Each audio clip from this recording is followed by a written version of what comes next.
quick. Back here, open this up real quick. Nah, we right here.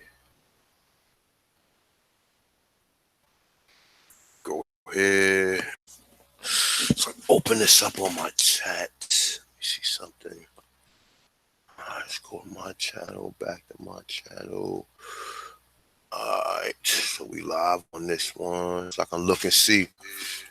Alright, so open this up. Alright, we back up in this bitch. As we always do, man. Peace to everybody, man. I actually running from 2 computers these days, man. You know what I'm saying? So I'm gonna be sharing my screen on here, and I'm gonna be trying to look at the chat while we doing it. We actually expounding further on the hidden origins of Tennessee, right? So the other night, the bill on brother AP. Aboriginal Power channel. Please go there, check the build out. We did me, AP, Jaguar, Medicine Man, and brother James, right? And we touched on the hidden history of Tennessee, right? Now check this out. Please go and check that video out because I didn't get a chance to upload it to my channel yet. So go to AP channel and do it. So we basically, I actually told him that I had actually found some church when I was doing the Cuba was before Egypt video that I did a couple of weeks ago. So if you go back and check that video out about how they found the pyramids off the coast of Cuba, as well as how they found the Sphinx in the Bermuda, or no, yeah, underwater in the Bermuda, right? So when I was reading that article, right, let me just bring it to the point right here. It's this one. All right. When I was reading this article, which this is it right here, it's titled. Now I know this might be some pseudo Atlantis Rising, right? I say magazine, all right. Now remember, a lot of these magazines put out information that they're not willing to put out in a lot of these other like they on the mainstream news, and people see this shit like, oh man, this shit is pseudo. Nah, they found the Sphinx underwater in Bermuda. That's not pseudo, as well as the pyramids that's off the coast of Cuba, right? So when I was reading this, right, let me guess. All right, we get down to this article right here. All right, so it says skeptics of the past explanation has spent many decades compiling a truly vast collection of clues to the contrary, particularly concerning the pre-Columbian connection with the pharaonic, Egypt. It's among these proofs are hundreds of lists of ancient delta mummies featuring trace residue of cocaine, a plant never grown outside of America. Okay, it's a North America maze depicted on the walls of the 18th dynasty. Okay, North American maze. How did they know about North American maze? How would they know about the mummification process? That what they telling you that the coca leaves do not grow outside of South America. All right, so it's a mortuary in the Upper Nile Valley. Okay, say discovery during the early 1930s by TVA workers of the temple of the Egyptian goddess Isis in Tennessee, where the state-owned name translate perfectly into the land Tenna. It say of Isis, Greek from the Egyptian. Hold up, my bad. Hold up, I lost my train of thought. All right. So let me go back right here. All right. So it's Tennessee, where the state-owned name translate perfectly into the land Tenna. It say of Isis, Greek from the Egyptian or original Isi. So ESSE. They saying that this is somehow connected to the Egyptians, all right, which we got to really go back on that, because I got a couple of different sources telling me that Tennessee was one of the tribes, and we know that these tribes' name wasn't spelled exactly how they pronounce it, but Tennessee. We could pronounce this in a couple different ways if we break the words down differently, all right? But say a perfectly preserved statuette of another Egyptian goddess, Bass, recovered from Marco Island off the coast of Florida and now in possession of the Washington, D.C., Smithsonian Institute, etc. All right, so check this out, right? Now, as you go further down, it shows you the Bahama, the Sphinx that was found in the off the coast of Bahama. All right, so now, all right, so we're gonna go here first, and I'm gonna let the brother AP.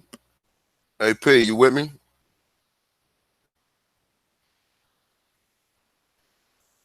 Let me see something. Let me make sure the brother's with me. And by the way, like I said, I got my brother AP Power as well as my brother Jaguar Omek. They're gonna be doing this video with me. AP. Okay, I guess AP must. Oh, there you go. Well, that's Jag. I don't know. Do you got this article pulled up, Jag, or do you want to read the next one?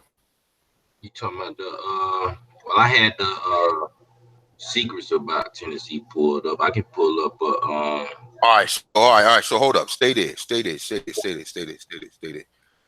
the secrets of Tennessee. Don't. All right. So what I'll do is I'll touch on this one, and then I have AP when he come and touch on the manifest destiny destroyed the Book of Mormon's evidence. All right. So check this out. This is from an article. Now I got 3 different articles pulled up on this. And also, real quick, before I go in further, right, I want to just touch on this real quick. All right. So now this is a book that I found.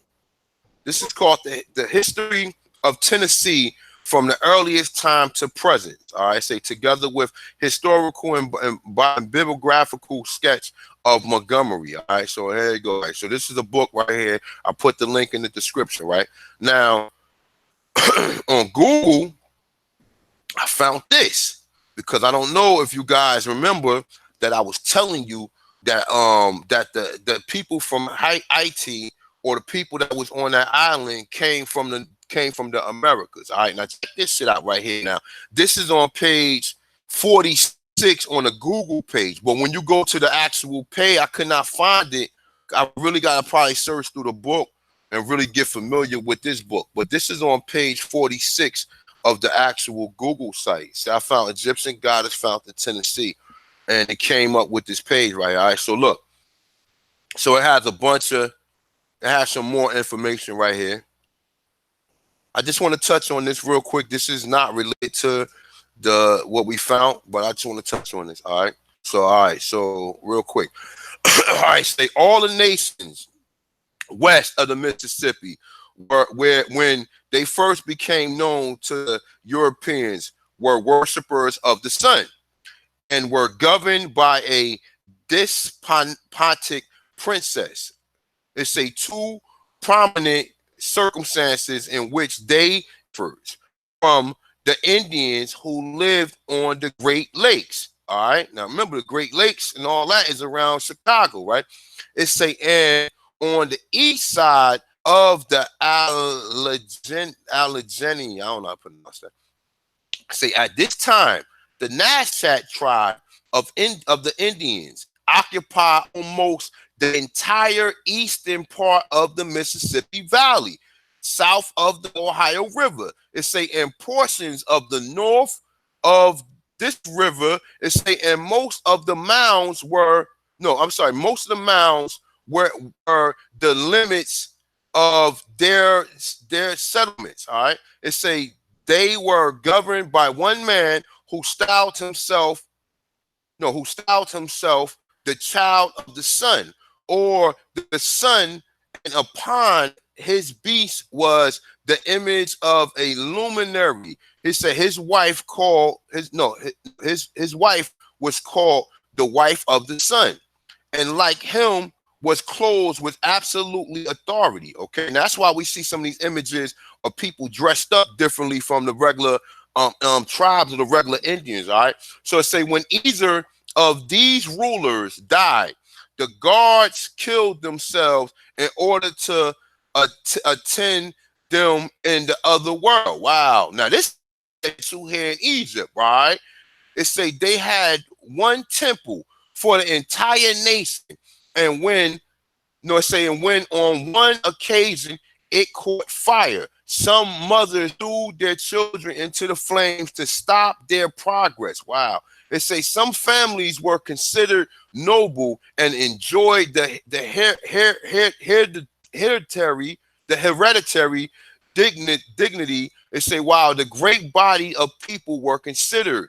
It say, wow. It say, their great chief, the descendants of the sun, the sole object. Now remember this. Now when they say they threw their children into the fire, where else do you get that story from? That's a story about that they tell you in Egypt. Now check this shit out, right? All right. So they say the great chiefs, the descendants of the sun, the sole objects of their worship. It say, hold up, the sole objects of their worship. It say approach with the religious veneration and honored him with the representative of their deities in their temples, which were constructed with some magnificence. They say they kept up a perpetual fire as the purest emblem of their divinity. The Mexicans and the people of the Bogota were worshipers of the sun and the moon and had temples, altars, priests of sacrifices. Man, we are the motherfucking, yo, let me tell you, let me stop it right there real quick, right? Now, what the fuck do this sound like? What do this sound like in the Bible? What do this sound like in the Bible? It sounds just like they telling you what they found in Egypt, okay? The same thing how they saying that we was worshiping fucking temples and worshiping these idol gods. Now check this shit out, right? Now let me read that one more time. The Mexicans and the people of Bogota were worshipers of the sun and the moon, okay? Now they got, I'm going to tell you, from my research, okay? And like I was just telling the brother on this panel right here, right? Egypt is here. Egypt is in the Americas. I don't know whether it's North, Central, or South America, or it might have just been the entire Americas because we finding what was the deity? What did they find in the West Indies? The dog, the Anubis. They found an Anubis statue over here. And they listen. Let me tell you something. When we read this temple of that they found in Tennessee, it's going to kind of open you up to some of this information that pretty much that people don't know. Now, like I said, before I go a little further, let me just continue with this, right? Now we sit there and we wonder, oh well, what is history going to do for us? History, we don't need to know. We need to know this shit because we've been studying African history all this time, and all this time, everything that they teach Africa is in Americas. Okay, so we have to relearn this information as well as you whatever legal point or political point you're trying to get a point to these people who took your land and reclassify you as foreigners. You need to know this history, okay? So let me continue, all right? So, all right, so I'm going to read that one more time. So the Mexicans and the people of Bogota were worshipers of the sun and the moon. It say, and had temple altars, priests, and sacrifices. The name of the Nazca melted away, and their decline seemed to keep pace with the wasting away of the Mexican Empire. The Nazca was partially destroyed. Check this shit out, y'all. The Nazca was partially destroyed in a battle with the French east of the Mississippi. And after their retreat up the Red River, what's the Red River? What they call the Red River? The Crimson Tide. That's in Alabama. The Crimson Tide. Crimson is red. Okay, now check this out. Up the Red River, west of the Mississippi, where it say they were finally conquered. Their women and children reduced to slavery and distributed among the plantations, and the men themselves sent to serve as slaves in Santo Domingo. Okay, now who captured them? The French. the French didn't bring no motherfucking Africans. The people in Haiti is people that came from the Americas, y'all. All right. I'm gonna read it one more time, and I got other evidence proving the same thing. The key to it is study the Nash chat. Learn much as you can about the Nash chat, and the Nash chat will tell you that the Nash chat is the people that's over there in IT. Along, it was already Negroes there, but we know that half of the people over there had to be descendants of the Nash chat. Let me read this one more time. The Nash chat were partially destroyed in a battle with the French east of the Mississippi River. Where else was the French at? All up and down Louisiana. Okay? Who do they tell you discovered Chicago? A Haitian. He wasn't a Haitian. He just was a French-speaking conquered Indian. Okay? Now, and one more time, the Nash chat was partially destroyed in a battle with the French east of the Mississippi. And after their retreat up the Red River, west of the Mississippi. Now check this out. The brother UBN News got a video that he's telling you that the what's the story of Moses? I can't think of it right now. He's telling you that that story happened here. Okay, now it all making sense now. It's all making sense because they're telling you that you're finding deity. The people were worse. I mean, sacrificing their children to the fire or whatever, which is Baal. And they tell you that they was throwing their children into the fire pit of Baal or whatever. That's all dealing with that Egyptian worshiping. Now check this out one more time. Nash chat was partially destroyed in a battle with the French east of the Mississippi, and after their retreat up the Red River, which is the Crimson Tide. Remember, Roll Tide. Alabama, okay? It say west of the Mississippi. They were finally conquered. Their women and children reduced to slavery and distributed among the plantation. And the men themselves to serve as slaves in Santa Dominga. Where's Santa Dominga at, huh? That's motherfucking Dominican Republic. But we know that the whole island was IT first. Okay? Okay, now check this out. The Nash chat were the most highly polished and civilized of any race of Indians. Oh my God. It say they had an established religion and a regular priesthood. The usual distinction created by rank were understood and observed. All right, now check this out. Let me see something. This part two right here. I'm gonna read one more, and then I'm gonna get on to the next thing. Because this shit right here is some deep shit, y'all. This is a whole nother bill. This ain't even really talking about what we talk about. All this shit is related. Because when I was looking up Tennessee, I found this. And I found this to be very interesting. All right. So I say particular, they say they differ from the Indians north of the Ohio and east of the Alleghanians.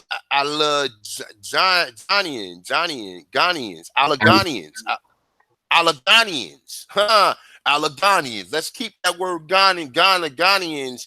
Let's reserve that for a later time. Alleghanians, okay? It say they were seldom engaged in any but defense wars and did not deem inglorious to destroy the human species. They were just generous and humane and attentive to the wants of the needy. It say, and it is probable they inhabited all the country from Mississippi east to the Alleghanian of northwest of Ohio. Okay, now check this out. I'm gonna come back. We're gonna touch on this in a whole nother video.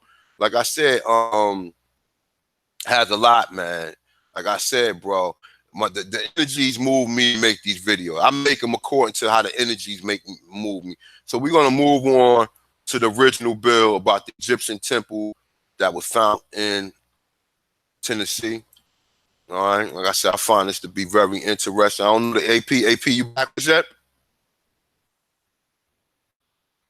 All right, AP ain't back with us. All right, so look, we're gonna be reading from 3 different articles. This is the first one. This was found in 2000. Well, no, this was found in 2008. As you go down, you'll see We got another one from 2005, and we got another one from 2018. All right. So now it's a Egyptian temple found in Tennessee. It say here's an article from the millenniumstar.org. Okay. It say about how bomb, that's BOM, evidence was destroyed. It say, damn, it's only it haven't been destroyed. The bomb would have been proven. Basically, when the Tennessee Valley Authority was building a dam, the area that would be under the water was studied to extract the archaeology data from its before it was underwater. Now check this out. All right, so from the website, being quote, the archaeologists came upon an amazing discovery when they uncovered the ruins of a large stone and wood structures, so unlike any other found at a Hopewell site. British Egyptiologist James Rendell Harris from London Museum was consulted at the site. Harris identified the structure as an Egyptian temple. A single newspaper article discovered this account. I know, amazing. The Egyptian temple in East Tennessee of all places. And why is this fact not widely known? Because they don't fucking want you to know. They don't want you to know that we are the fucking children of Israel. Or whatever you want to say, the Hebrews or whatever, the lost tribes or whatever, man. I'm starting to believe this stuff, man. And sorry, y'all, but like I said, I found too much evidence of Hebrew written all in America. I done found too much evidence of this stuff, all right? So it say, so this Egyptian temple in Tennessee was declared so by James Rendell Harris, who was an Egyptologist from the London Museum. I assume this would be the British Museum, the premier Egyptology museum in London, or maybe a pantry museum in London. All right, and say at this site that some pretty high powered endorsement is for this having been an actual Egyptian style temple. Say, what do you think? Anti-Mormon says, now, all right, it say, without naming Harris specifically, he is mentioned in this short video. All right, so this is a YouTube video. All right, I mean, maybe I want to click on. I'm gonna read a little bit of it, see where it take me from there. All right, I say starting at 038. All right, so it say the archaeologist saw something, and I don't know what it was, but they stopped the dig and they brought in Egyptology from London, England to finish the dig. Finishing the dig, Egyptologists from England called it an Egyptian temple in North America. Now it says, wow. They say, wow. Now, not only is this a great Egyptology, James Rendell Harris involved, but he brought fellow Egyptology with him. They say, and they together, after finishing they called it the Egyptian temple. All right. They say, how can there be any doubt? The story has been repeated over many other videos and has made its way through a lot of faith promoting Mormon material. The only problem is it is flat out. No, it is a flat out lie. That's what it's saying. It say in the first place, James Rendell was not only an Egyptology, he was not attached to the London Museum. He was an expert at the New Testament discovered and work. Let me read this anyway, because this is kind of disproving what we were talking about. It say and work in Manchester. All right. It say in the second place, James Rendell did not visit the site. It says site was excavated by the university students working under anthropologist Professor Harris, who had a pet theory about Egyptians reaching the U.S. It say now this is something right here to kind of throw us off right here. All right, but check this out. Guess what? We're gonna touch on this right here. All right, just to give you a little preview of what we just read. And check this out. This is the actual site right here of what they found. See this? All right. You still with me, Jack? Yeah, I'm still here, bro. All right. So it says how manifest destiny destroyed the Book of Mormon's evidence. All right. All right. So it's saying 1934, the Tennessee Valley Authority, it would say was constructing a dam. It said which would flood a portion of the Clink River in East Tennessee. Now check this out. When you read articles like this shit right here is kind of really trying to twist the story or whatever. This is just a discussion forum where somebody is trying to obviously cover what was previously found, okay? Because if you got experts saying that these are temples, like I said, got a couple other sources telling you in the Tennessee Valley Authority, that's what the TVA is. All right, so one more time, let's keep it moving. Let me take this gun out my mouth, and we're gonna get with it. All right, so it say became the area to be flooded included the Hopewell Native American mound. Now, anytime they talk about mounds, they talking about our people, okay? We just read how the Nash side, how all these other tribes have mounds. That's our fucking people, okay? It's a group of archaeologists were called in to excavate the site. The archaeologists came upon an amazing discovery when they uncovered the ruins of a large stone and structure, so unlike any other find found at Hopewell site. The British Egyptologist James Rendell Harris, who we just read with, they were just trying to debate saying he wasn't one, but we're going to read it and get through it. I say the London Museum was consulted at the site. Harris identified the structure as an Egyptian temple. It's a single newspaper article documented this account. It say now, all right, now this is kind of touching what we read a little bit in the last article, but we're going to really go through this. All right. It says, I know, amazingly, an Egyptian temple in East Tennessee of all places. And why is this fact not widely known? It say, I'll tell you why. It say, dear readers, our ignorance of Egyptian temple ruins of East Tennessee is a consequence of manifest destiny. All right. It say when European colonists settled in North America, they found the immersion of earth mounds and earthworks. Now we already touched on earth mounds and earthworks. We got the North earthworks that they found in Delaware. They found the Dickson tablets at which they had Hebrews on it. And like I said, all this stuff they finding because then there and they not, I don't want to say they are primary sources, but in some way they not, because we getting them secondhand and they're covering them up. So they're like some of this stuff is written off as myths. So people are like, oh, that's a myth or whatever, but we want to keep it moving, all right? So it say the immersion of earth mounds and earthworks enclosing larger than the Gezer in Egypt, manifest destiny, and all that. It seems prudent to plow it all under. The vanquished native inhabitants were deemed ignorant savages. In regards to the Native Americans, consequentialism,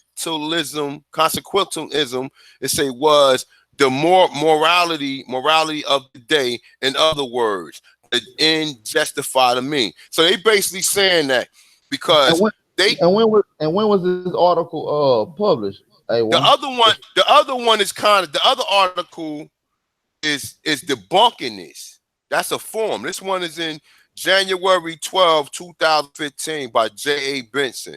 And like I said, you challenged me on where the article was found at the Millennium Star. Like I said, I'm going in on all this shit. I'm not, because like I said, I'm not going to believe, I'm not going to let no, and like I said, I'm a researcher myself. I'm a nutritionist. I'm a holistic nutritionist. And I'm also a historian doing for my works that you already see. So like I told you, we gotta read. We gotta unturn every rock there is, man, to where we can at least get some understanding. Because like I said, they find the Sphinx in Bahamas, and this, like I said, this article right here is what linked me all to it. This is what linked me to it. The TVA right here. The TVA temple, a temple to the Egyptian goddess in Tennessee. All right. So now this is when you do research, you have to go in. You can't say, "Oh, this is pseudo." Why are they right? Who created this much body of information on this to where they can write a form or write an article on this? I'm interested in knowing. All right. So let's keep it moving. All right. So where was I? I was all right. So so basically what they saying in that right there, saying that these people compared us to be savages. So they couldn't believe that they found all this high tech stuff that was here prior to them coming here, because they labeled us as savages and they told the world we were savages. So when you find temples and pyramids and all this stuff that we starting to uncover that was built by the Aborigines here, okay, this is our ancestors, y'all. This is okay. So now the geographic of the Book of Mormons. Now the Book of Mormons is something that need to be really, you know what I'm saying, investigated, because they got a lot in it. Now, a lot of these excavations was done in the early 1900s and the early 1800s. This you really have to go to find the money. You got to go back to the 18 and 1900s. But they're telling the truth there. They really cover it. Now, when the stories come out, now he's counting the information to tell, oh, no, that's not what they found. You have to go back and read them articles in the 18 and 1900s. Like that book from the history of Tennessee was written in the 1800s.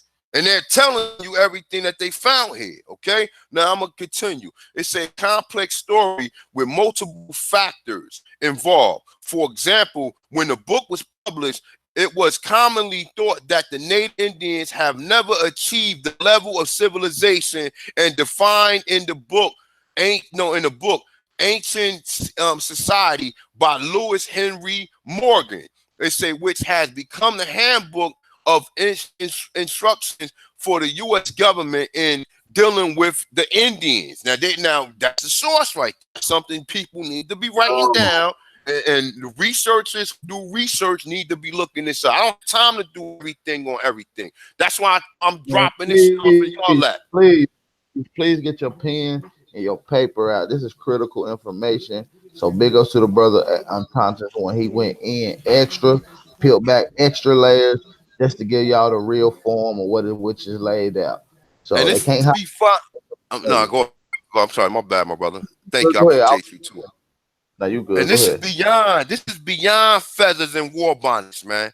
This is beyond war bonnets and arrows, man.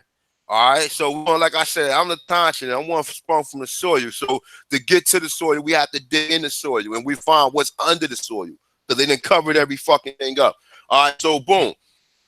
One more time. Say, for example, when the book was published, it was commonly thought that the Native American Indians had never achieved the level of civilization and as defined in the book Ancient Societies by Lewis Henry Morgan, which has become the handbook of instructions for the U.S. government. Now, why the fuck would this be the handbook for the U.S. government? It's saying in dealing with the Indians. They not dealing with them Indians out there. They dealing with us like this. We are the people who making all these inventions that thrive in the fucking world now.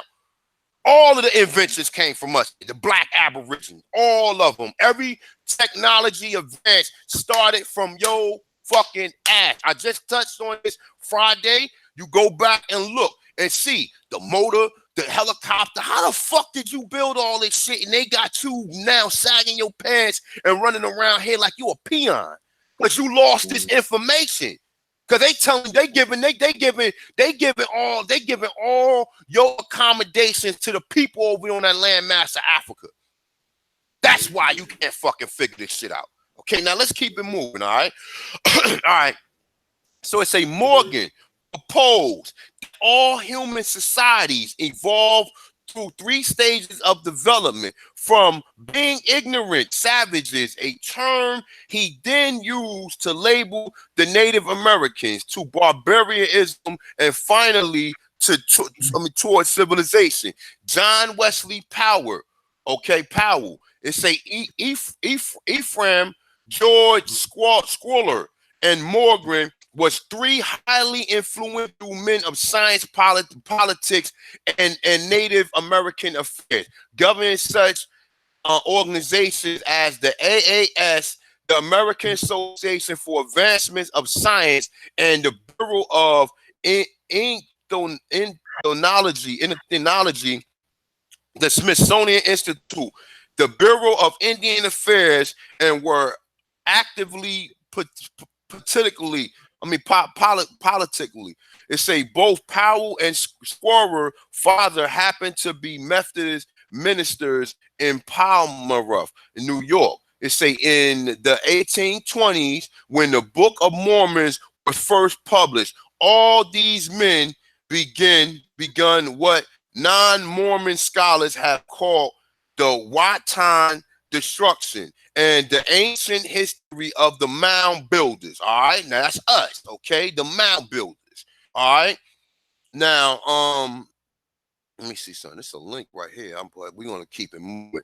All right, it's the other parts of the eastern half of the United States. Farmers put their plows to what they wanted to believe the Virginia turf, uncovering arrowheads and bucket full of clay pots, long metal knives, and occasionally stone boxes, the boxes of the dead. Thousands of mounds and earthworks, stockades were leveled with shovels. Native American, now they keep saying Native American to throw you off. This is your shit. Okay, Native American pottery and other artifacts, and even bones themselves, sometimes made into private collections. Okay, there you have it. They go, shit right there. That's the reason why you can't find out who you are, because these motherfucking devils then came here and fucking covered. And as they was building all this stuff, they was finding all this stuff, and they took this shit for their personal collection. Like I read in the other thing that was found in Kansas. All right, for the most part, the metal was melted down and recycled. What? They melted our shit down and recycled it. Okay, it say for a time, bones were ground into fertilizer. So they had ground our ancestors fertilizer, and the unwanted artifacts was thrown into a trash pile. European civilian was the victor, and it was the best interest to promote the Anglo-Saxon version of history. As immersion earthworks was leveled, the North American native population was completely conquered by wiping away the history and accomplishments of their ancient inhabitants. Now check this out. They're not talking about no Mongoloids, y'all. They're talking about your black asses that they classified as black. Well, your copper asses, your copper aborigine asses that they ain't no Mongoloid. They already tell you that Mongoloids don't even use bow and arrows. That's not an Asian, that's not a weapon that the Asians dealt with, bow and arrows. That's your shit. Africans ain't dealt with bow and arrows neither. Now check this out. That's why every time you see in Europe, or all these images that you see people with bow and arrows, them indigenous aborigines here. Okay. Now it say, least we frown and waggle the forefingers. I mean your forefingers at our European ancestors. They ain't my ancestors. It say with our modern 21st century mortality. The conquering business was nothing new to humanity. One group of humans subduing another group of humans seemed to me pretty typical human behavior. Conquer all over the world throughout recording history and across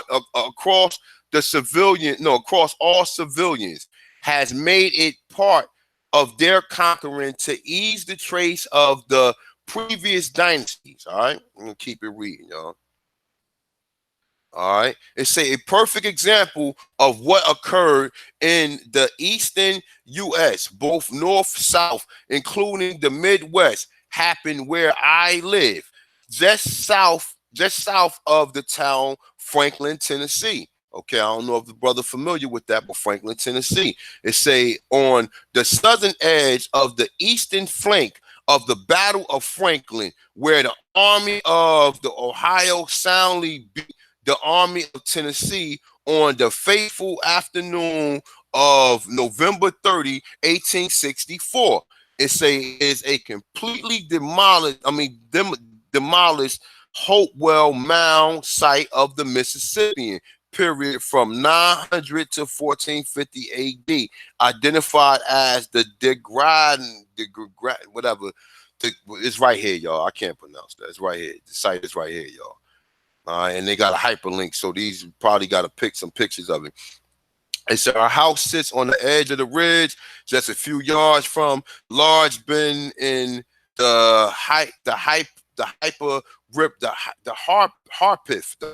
River, right outside of approximately 20 acres of the D. I don't know if you know where it's at right here, AP. I can't pronounce the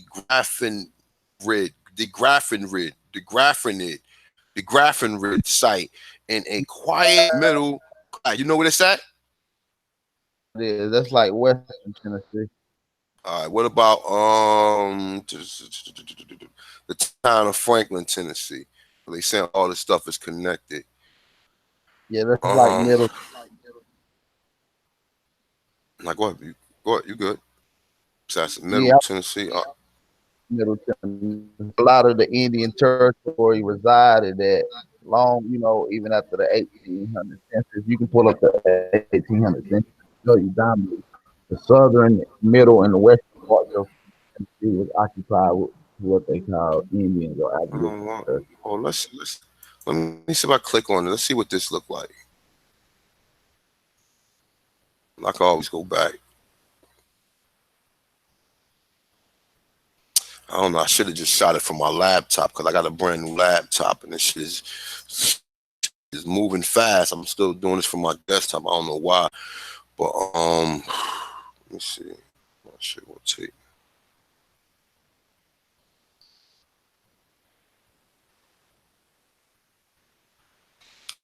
Just give me a second, people. Just go on to it.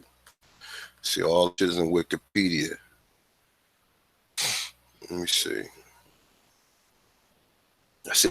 See the people they giving this shit credit to. It's a reconstruction of the Birdman burial of Cahokia. And that's where the fuck they got that cartoon from. Birdman. They got that shit from us, man. These people ain't creating nothing, man. Everything that they fucking got, they got from your ancestor. Like I said, the whole America. Listen, let me just put this before I go any further, okay? And let me just tell you how much your copper color asses is worth, okay? It ain't just the hairstyles. It ain't just the style. It ain't just the gear you wear. It's the inventions. It's the technology. It's your ancestors. All of this shit is thriving off of us. Straight up. Everything it ain't thriving off of no Africans. It's thriving off us that's here in this country right here, okay? Just told you. Before any of them Africans was building anything, before they had any colleges over here, they had black colleges in the South. Okay, before any light bulb or any of these inventions or any of these so-called, because most of the Africans come here to go to school, and when they do come here to go to school, they take the high tech technology like the mathematics and computer science and architect, and they take on all of the sciences in which we ain't have to go to school for. We invented this shit. And the Europeans studied you, made curriculums off of you, and then practice it all around the world. So all these people who come to school to study your shit. They all the people from the Chinese, the East Indians, the Africans, the Europeans. They all are living off of our science and all our technology that was found here in the Americas and that our ancestors created. If it ain't from us reading the encyclopedia of the Aborigines or whatever, 15,000 years. It's easing us going into the early inventions that was created from the 1700s until present day today. So all of this shit is invented off of you. Everything. Everything. The land that they live on is our land. They sell this shit, rent it out. They have you work for it right now. We still are the biggest commodity, the biggest customer to any of these Europeans or any of these foreigners that come here, open stores up. This whole shit is built off of you. But you don't know that because you think you're African. And all of these Egyptology, these fake ass motherfuckers, Starnetta punk ass, and his band of fucking misfits, fucking Jabari smacked that bastard in his fucking head. Him, 4'9" troll, aka the pygmy, motherfucking Garfield. All these niggas running around here talking about they Africans when the mother civilization is right here in this country, y'all. Right here in this motherfucking country, y'all. All right, so look, this is just, like I said, some of the stuff that they found here. We're going to go back to the original sites. All right, so let me go back. Let me click back. And this is the next thing I'm going to touch on. The Mississippians. We're going to go deep with that shit. All right, so if you wanted to know, that's the Hopewell Mound site of Mississippi, of the Mississippians, all right? Now, as he was talking, all right, boom, all right, we go right here. I'm going to start right here. All right, to give you a little history lesson. Dear readers, the first known inhabitants of our little piece of heaven were Hopewell native Mississippians, period. Later, American settlers, most notably a family of moonshiners who spanned several generations before, during, and after the Civil War, who proudly claimed to be the biggest moonshiner outfit in the country. It's lived on our property situated between the narrow neck of the land between the 20 acres. All right, still talking about the Graffinid site. It's 5 Mile Creek, which impels into the Harpeth River. The moonshiners were shut down in the 1930s by a no nonsense county sheriff who filled the family car with bullets and threatened to do the same to the family if they didn't cease and desist with their legal distilleries. During the Civil War, several happened nearby, and a Confederate cavalry regiment commanded by a Major General Nathan Bedford Forrest. Motherfucker got some long ass name. It say camped on the property after the Battle of Franklin. All right. So check this shit out, y'all. Check this out. All right. It say, all right, so the Graffinid mounds. Now, these are mounds. Now, we already know that anytime you see the mounds, them was built by us, the Aborigines, okay? It say 1 large and 8 significant smaller were enclosed by the emerging Stock Age farmers in the 1800s, greatly damaged by the site of Lebanon, the mounds and stockade. Amateur archaeologists shortly after the Civil War carted off some of the artifacts. Now, like I told you, carted off some of the artifacts. These people then came here illegally. They ain't supposed to be on this land. They came here illegally and took our shit. They found bones here. They just told you the bones they found here. They fucking pulverized them and turned them into fertilizers. They threw away yo man. These people, man, like this shit is crazy, man. Let me continue though, man. So, cause this is a pretty long article. I'm gonna finish this. Carted off some of the artifacts at the turn of the last century. An early Monsanto company, them devils, mined the area for prostrate. It say so by the 1919, all traces of the mound was. Now look, Monsanto, they got them demons again. Okay, they go them demons again, who came here and took away all your resources, which was a farming. That yo man, yo, this shit man make me feel like throwing up, yo. This shit make me fucking sick.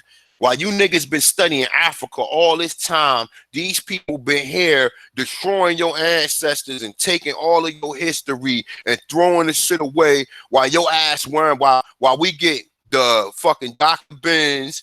Fucking nah, I gotta go in on these niggas, man, because these niggas had to know about this shit that was found in Americas. They had to know about this shit, but because they so much dick riding fucking Africa, oh, everything was found in Africa or whatever. They ain't even come back here and even at least let us know this shit. Like the video I got with the Caribbean brother that's telling Dr. Ben about how Columbus said that the Indians here was so black, the ones he seen on the canoe. He had Dr. Ben, they didn't want to fucking hear it. Cause these niggas is fucking agent of fucking these Afrocentric shit, man. All these niggas is agent. Everybody coming out of side of the camp is an agent.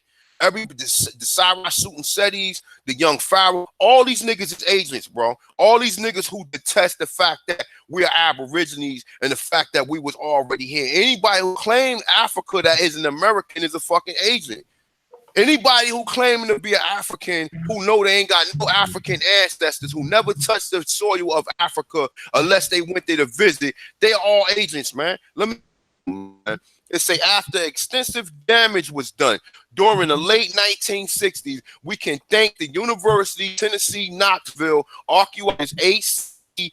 Buddy Brenham, it say, who visited the site and conducted a meager salvage of the remaining items of more importantly provided documentation of the Griffred site. Without Mr. Brim, we would know even less. Okay, so that's somebody to write down. It's a person of interest. So if you want to show this shit to people who sitting there battling you, this is the research you have to put out. Buddy Brim, all right. It's saying, unfortunately, where these relics are today cannot be determined. An interesting bit of information from burial mound. They probably got shit with your ancestors looking like motherfucker. Oh, let me see this. It say 4 copper crosses, copper plates, embossed with copper crosses designed from the pottage, from the pyramids, reconstruction, the Graffred, the Mississippi Mound Complex, Williamson County, Tennessee. All right, now check this shit out. All right, it's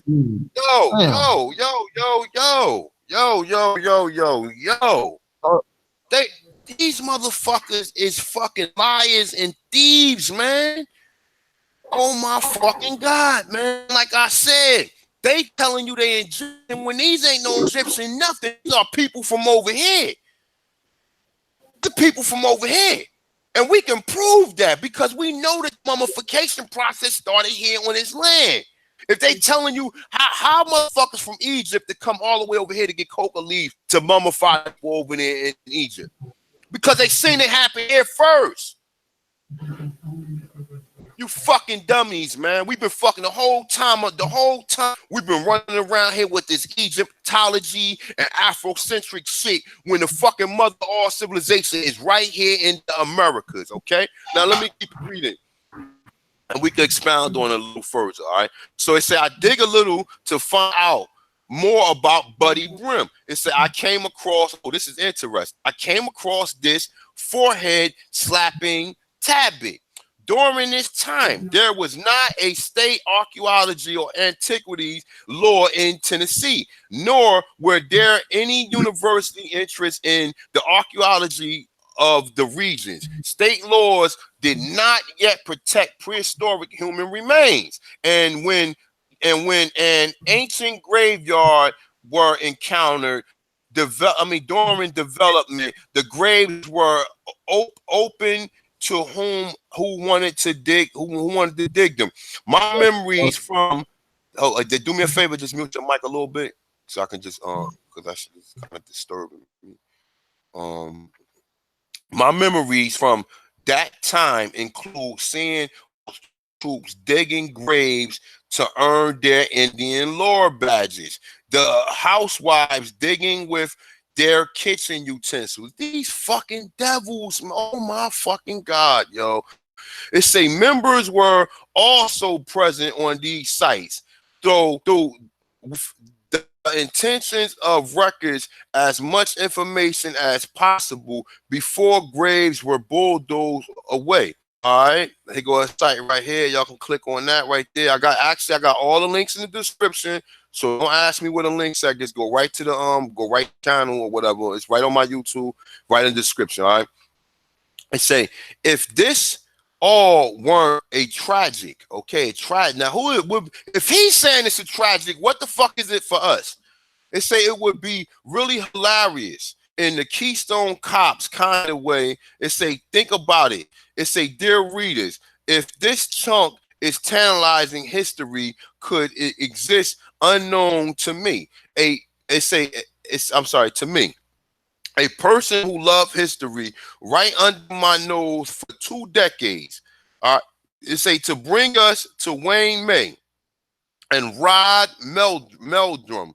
They say neither of these gentlemen hold degrees in any history or archaeology, but instead the Book of Mormons enthusiastics who are able to think outside the box and have spent many years studying and visiting the Hopewell civilization documenting their discovery. They maintain that the destruction of the other Hopewell sites, similar to the Grafenried sites, were repeatedly over much of the eastern half of the United States, including May and Mildrum. It say believe that the North American Hopewell civilization were people of Laha and the Juridites, and the events described in the Book of Mormon played out not in Mesoamerica, but right here in the United States. Wow. It say May and Mildrum has amazing amount of data to support their claims. All right. Now look, these are some of the sites. Say purpose. It's a proposed Book of Mormon graphical for this land, North America. All right. So these are all sites that they found right here. You got the Hopewell, Heartland area, archaeology, 5 areas of concentration. You got the land of Zarahemla. All right, the land of Bountiful. They say the land of Nepi. Have you seen this word before? Nephi. I've seen this word before many times, yo. Nephi. Yes. It's like the root of Nephilim. Nephilim. You know what I'm saying? Oh my God, bro. Oh my fucking God, yo. Hold up, man. Hold the fuck up, man. Hold up. All right, I just want to open up a little bit more. All right, so shit, you know what? This on Pinterest right here. Shit, you might get saved, man. If I'm gonna come back and save this joint right here. All right, so Nephi, like Nephilim, exactly. All right, it's a place. Now these are all look what it's at. All this shit is right here, man. All this shit is right here, yo. These motherfuckers and Steve's, man. You know, like really, man. I'm like, yo, this shit is disheartening, man. How these people came here, build this shit over. Imagine how much shit they building in New York over, man. Imagine all the shit they found in New York when they built all them fucking buildings and all the stuff that they built. It's still a lot of stuff that's unexcavated, but we just talking about Tennessee for the most part. But just imagine how much stuff they found here, man. And because it's not their shit, they just disposed of it. They didn't care. They didn't. That's why a lot of these people curse, man. Because of the shit that they done here, man. A lot of these motherfuckers curse, man. A lot of them. And they using the people of the land to further get them money. They come. Only people who don't have shit will take on, like, you know, or will say, all right, well, boom, they got gold. That's something of value that we can use. Oh, they got this. That's something of value. So these people are thieves, man. Nah, fuck that. I'm not saying some of them. I'm saying all of them. because all of them, you know, the ones that say, oh, well, that I didn't have nothing to do with it. Yes, you do. You have everything to do with it because your ancestors are responsible for coming here doing this shit. And you're still living here. You just like they say, why you think all the Europeans got all the fucking land and you got 5%? Because they chase you off your fucking land. And then what they use now is the fact that they're telling you from Africa. So you won't never go back and retrace none of this shit here. That's why they telling you this. And no, and like what the brothers were talking about yesterday, you got certain people, you know what I'm saying, who keep on putting these people. I'm not, listen, at this point in time, I'm not bringing nobody to my channel to discredit my information. If by now you don't believe, you ain't never gonna believe. I'm not trying to prove nothing to no Sister Renee. I'm not trying to prove nothing to none of these fucking trolls who come and don't believe something. Either you retarded or you fucking dumb. We've been fucking had. We've been had. We've been a red herring like they talk about in fucking Scooby-Doo and all this other shit. We've been fucking had. We've been misled. We've been told to look over there to fucking Africa where everything was here in Americas. Everything was here. Well, that's why they tell. Why you think they ain't over there? If it's so plentiful, why the fuck they ain't in Africa? Why the fuck they over here in America? If it's so much stuff in Africa, why they not over there? Why are they over here in this country? Why? Why? This is the land of milk and honey, you dumbasses. And like I said, the more and more you spend time trying to prove this shit to people, the more and more you miss articles like this. And then you let these Egyptologies, the brother Jabaris, and these fucking Freemason fucking faggots or whatever come pop up and then try to deceive you and tell you things that's not true. You understand what I'm saying? Now, like I said, man, man, I've read so much stuff. I ain't gonna say I forgot because it's all in my subconscious, man. I've got articles after articles in which information that, like I said, I need a team of researchers, man. I can't do all this shit by myself. I really can't. Ain't enough hours in the day, man. You know what I'm saying? I probably wouldn't eat if all the research that I find, I probably wouldn't fucking leave the computer. I'll be on this computer for over 20 hours a day. That's why, listen, and I'm telling people just like this, right? Look, I ain't got time to be playing no games on the channel. I don't have time for no clown shit, to be making videos about no joker, no clown shit, trying to prove something to people. No, if you ain't coming with the real history, unsubscribe. Don't come towards me with information, yo. If you're not doing no real history, if you run in circles, you chasing your tail, we still talking about giants, build the pyramids, we still talking about all this other foolishness. Just keep it moving. Just keep it moving. Okay, keep it moving. It's only a few people who doing this research who really giving this shit to you plain and simple, man. And the ones that's doing it, you know, some of us is being compensated for it. Some of us are not being compensated for. I'm trying to bring a motherfucking documentary out and people won't even support me. And niggas, oh man, you begging? No, I'm not begging for shit. I can do this shit my own. I can do this shit myself, pay for it myself, and then just go ahead and put this shit out there and just get all of the everything that's gonna come back to me. But I'm asking for help of the people, just like anybody else asks the help of the people. But motherfucker, oh, you begging, man? I ain't begging for shit, nigga. I got everything I need. I don't need to do this. I'm doing this for the people. I don't need to do this because I already got the information in my brain. I cannot do another YouTube video ever again, and I already know where I came from, who was my people, and where my existence started at. But it's people out there like you who new to this channel who don't know that. Who don't know that. Who don't know that. Who don't know that. So I asked, put the link in the description, ask people to support me for the Coach of Freedom documentary. People, oh, that's not important. Oh, find your ancestry. Oh, go down. Listen, let me tell you something. Listen, it's only a few of us that know about that, and even more people need to find out about it, okay? So once you find out that you was already here, and once I be able to prove to you by interviewing over 1,000 different so-called African Americans. And like I said, it'll be real quick. Probably take me 30 minutes to show you all these different people who I'm interviewing. Some of them got a little longer story, so I have to. Some of them don't have longer story, but for the most part, over 1,000 people who I'm interviewing, and 900 and some odd people telling you that they was already, that their ancestors told you they was here already.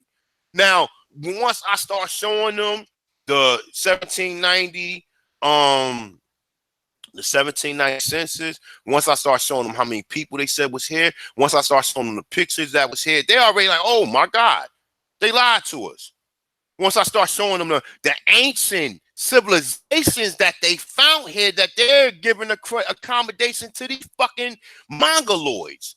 Why they kill us, why they deceive us, why they got us watching these idiots, stupid shit, or whatever, you know what I'm saying? You don't have time to really find out. I mean, it's not enough hours in the day to do this research. So, like I said, man, you know, I humble myself, man, reading this.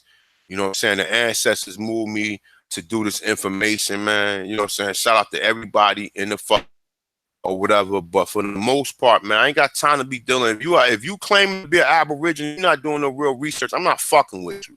Don't send me no links. Don't do nothing. I'm not fucking with you. You're not doing no real research. You run around here running in circles. You ain't got time. Because I'm about teaching.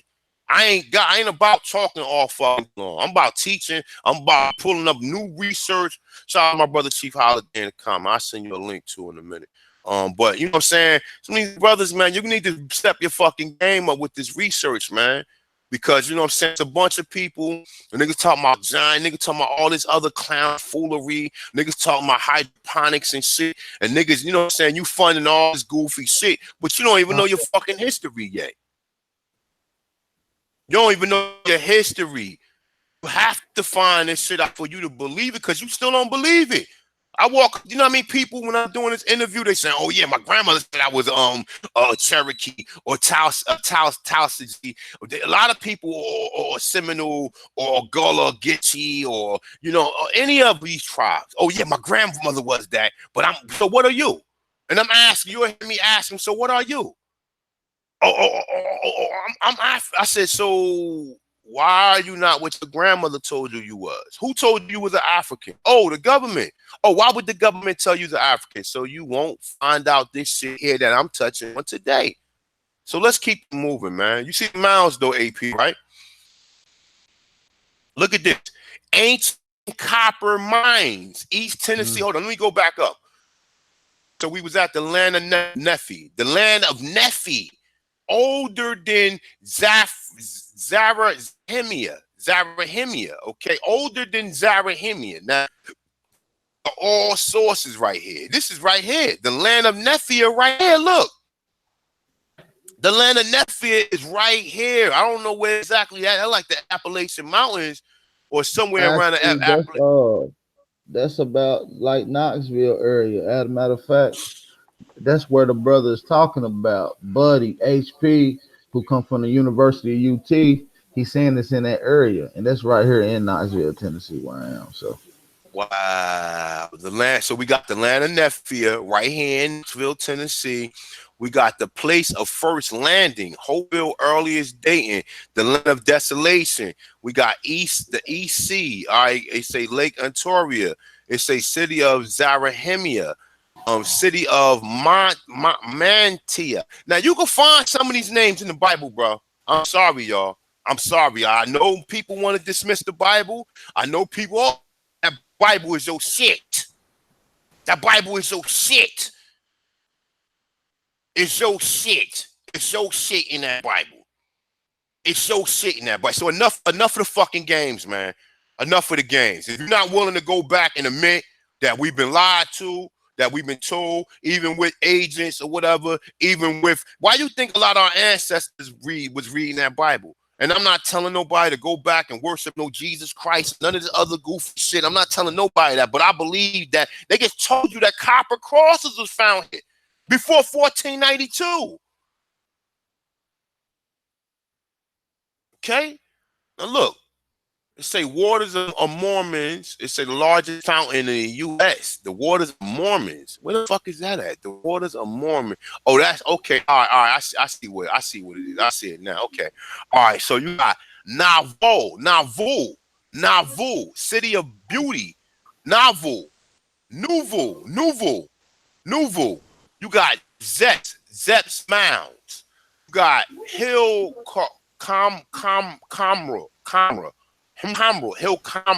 Cumro. You got ancient copper mounds, East Tennessee, ancient copper mounds, Upper Michigan, center of land. Okay, let's say Fortis, East and West, 500, 600 AD. You got the narrow neck. It's a Niagara, meaning the neck. Niagara, meaning the neck. The narrow neck, Niagara. Okay. Now all this shit right here reaches all the way out, man. Where our people is all over this motherfucker, man. It's the Valley of Gideon. The Valley of Gideon. Dense Hopewell sites. The Valley of Gideon. Okay. The Egyptian temple identified by archaeology from the London, England, 1930 Clinch River. All right. Then it say the Hopewell collapse began in the west, moving into the Ohio Hopewell collapse, move out to the east. Hopewell culture is over 400 AD. All right. Now there goes some sites for you guys right there. So let me see something. All right, let me keep on reading. All right, so you can look at the vast evidence. Now, this is evidence. Now, the other article talked about, oh man, this was pseudo. This is all fake. And like I said, you let these clown ass motherfucking Amon Ra Squad, Brother God, these niggas, and I don't even know why I'm mentioning them because they're irrelevant. They real irrelevant to me at this point in time. But just for the people who don't believe, who believe that when you do see me putting up a site, like I'm a researcher, so I can research off and find out whether or not it's true or whether or not I'm being deceived, because you can pretty much look at the information and tell and look at the people who doing what evidence do they got, who is the person, who they talking about, what are they talking about, all that. See, people just Google shit and they don't research stuff. All right. So when we sit up there telling this clown Garfield shit, he Googling stuff like, oh, look, man, look at this. This, like I said, yo, I hope I ain't never in the same room as them clowns, bro, because it's gonna be like a battle royal. If I'm ever in a room with them clowns and I'm presenting my information to them and they forfeit my information, what my ancestors been through here. Because a lot of them brothers from the Caribbean. And I ain't, like I said, no shout out to nobody from Jabari from Barbados, Sinetta from Dominican Republic, and Garfield from Jamaica. Now, like I said, I don't care who you are, because we got our own agents here that under the label of African Americans who don't believe it. I don't need a motherfucker to come from another land. If you come from another land and you agreeing with, then you right, you my motherfucking brother. You my brother. What do you need? We same table, no problem. But if you coming from another land and you causing more confusion, and we got to deal with our own people causing confusion, and we gonna call your ass the fuck, and we gonna tell people where you came from and call your ass the fuck out. All right, so keep it moving. All right, so it says, now look at this. They got a YouTube video. All right, now I don't know, because I know Lex will deal with a lot of this, a lot of the biblical stuff or whatever. I don't know that he ever checked this video out, but if somebody, you know what I'm saying, who fuck with Lex Will, I fuck with Lex Will too, but I'm kind of distant from him these days. But this is a YouTube video. All right, so it says you can look at the vast evidence collected in the two presentations. It's available on YouTube. These presentations by Wayne May are long, but well worth the time. It say we popped a whole lot of popcorn and watched the video for a couple of family hours, no, family home evenings. It say parents. All right, so boom. All right, so this is it. Wayne May. All right, so keep in mind Wayne May. It say the Judahites. It say, who are they? The Judahites. All right. Now look, Wayne May, the Book of Mormons, ancient. It's an archaeology. Now this is something that we need to look on. All right, this is here. You see this shit? See this shit? This is here. This is here. This is here. This is right here where we at. You see other little towns outside of it, man. Look at That's this crazy. shit. Look at this shit. Like I said, write that down for people who want to help me, man. Because like I said, I don't have time to do all this, man. It's going on 12 o'clock right now. I got going to go feed my daughter, but my brother's going to help me out. He's going to help me continue this, though. You know what I'm saying? But Wayne May, look him up, okay? Now let me continue. Let me go further into it. I think that's it. Let me see something. All right, this is just people who comment in the forum or whatever, but that's pretty much it, man. You know what I'm saying? That's pretty much it right there. You see that? And Wayne, man, like I said, I will click on this and play a little bit of video, but I ain't got time to do that, though. I'm the brother AP Reader on this one right here. You want to touch on the other one? Or you a Jaguar? You want to do that? Yeah. I'll touch on a little bit of something. The ancient pages. The secrets about Tennessee, ancient Egypt, to reveal. I said I like to read from a couple of different sites to see if they consistent with what we already touched on. All right, Right. just to see. He's like I said, some of the stuff is kind of repetitive. I mean, we go over it, you know what I'm saying, again and again. But for the most part, it has to be like this, man. Because it's the only way you'll probably get an understanding and like to see if it's consistent with what we heard. Say ancient pages, okay? All right, so you want to touch on this one? Run through. Let me see. It's not that long. This shit is short. Let's see, this one talks about the mind, kind of goes in a little deeper right here. You see this right here? They got some different figures in it too, from my understanding. Right. All right. So I mean, I'll run through it if not. You know what I'm saying? I'm about to I'm gonna touch on it. I got something else I want to touch on too. So all right, no doubt. This shit right here. Yeah, can you see my screen? All right, hold up.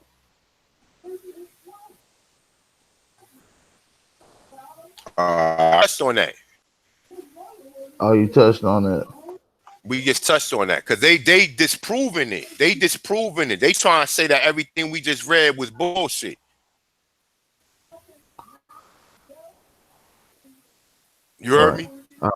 Yeah, I heard you. They trying to say that on that one. They proving the article that I just read. I actually read on that. We touched on that one. And they started saying that it was a lie and all this, that, and the third. Yeah. That's how you know, man. Go That's back how you know. and reword it after you because at the first part it was letting you know, but then as you was reading along, they was trying to go back on their word.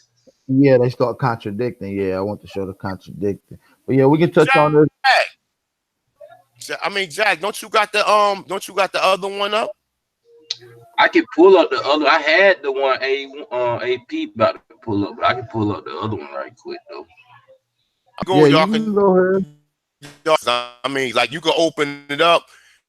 You can open up and just he gonna be reading it from his phone. So you want to share it on the screen or whatever, and just go through, and then y'all can just. I mean, if you want to break off a little bit on it or whatever, and then we could just build on what we think about some of the stuff, and I go back over the Nash chat and some of them pages in which that we got from that Tennessee, that history of Tennessee. So I'm gonna mute my mic. And then when he get done with that, I just go into the video just to give them a visual of what they talking about and what it looks like. That'll work, man. We got a lot of people viewing this, man. I think this is probably the most viewers I've ever had. 175 viewers. Shout out to everybody that's in it, whether you new, whether you old. I appreciate your attention or whatever. Like I said, man, I'm launching this one. I got my brother Aboriginal Power. Our Omic, like information, go subscribe to these brothers' pages. We just did a build the other day with the brother Medicine Man, James, AP Power, and Jaguar on Aboriginal Power channel. So you go to Aboriginal. Actually, I'll go on his channel, take the link, and put the link in the description to it. We had a wonderful the other day, y'all. And like I said, this information, all this time We've been studying all this Pan-African foolishness, man. All this time, all this shit is right here, right up under our fucking feet, man. We know it, man. And real talk, man. I'm just telling you, man. Reading some of this stuff, man. And I'm a 200. I'm a 6'3", 280-pound guy who can bench over 400 pounds. And I read this shit, sometimes I feel like crying, yo, because this is our ancestors, man. And all this time we sat here, we paid all this attention to the Dr. Benz and shout out to Ivan Van Sertima, bro. Because I mean, like real talk, Ivan Van Sertima is one of the premier researchers that got me on this. Whether or not he told you these people from Africa or not, he still turned your attention towards the Americas. And shout out to him, man. And I actually learned about, guess where I learned about Ivan Van Sertima from? Who told me about him? Nas. I learned Van Sertima from Nas, y'all. Okay, so like I said, this shit come forward. I love conscious hip hop or whatever. And I learned about it from Nas. I got both Ivan Van Sertima books over there. I also got the Mayan Pyramid. I got other books over there pertaining to Central and South America. But I got a lot of stuff from Nas, man. So I'm gonna go ahead and pass it over to these brothers right here, and I will be back, y'all. So I'm gonna mute my mic. Shout out to everybody in the description. Like I said, I got a documentary come out called Culture Freedom, Hitting Cultures of the Americas, in which I will have a couple people I'll be interviewing. They be telling. Let me just put you on this too, real quick, before we go further. The brother who wrote the 103 amazing facts about the Black Indians of the Western Hemisphere, the brother, I don't know how to pronounce his first name, but it's pronounced, his last name is his middle initial is P. Kanyan. Okay, I've been in contact with him. Me and him talk Saturday's information how to for $25. Me and the brother had a wonderful bill. I'm trying to bring the brother on Culture Freedom, as well as some other well-known chiefs or sachems or sycamores from the Americas or whatever. And like I said, man, I need support to do this, man, because people gonna be asking for monetary. And like I said, I'm gonna put this out there. And like I said, I also got the link in the description, my PayPal, as well as my Cash App identity, as well as my T-shirt spring Unconscious American gear that I got out, man. So you know what I'm saying, if you like it and you wish support the brother, the link is in the description. So I'm past the mic from there. All right, fellas, it's all yours.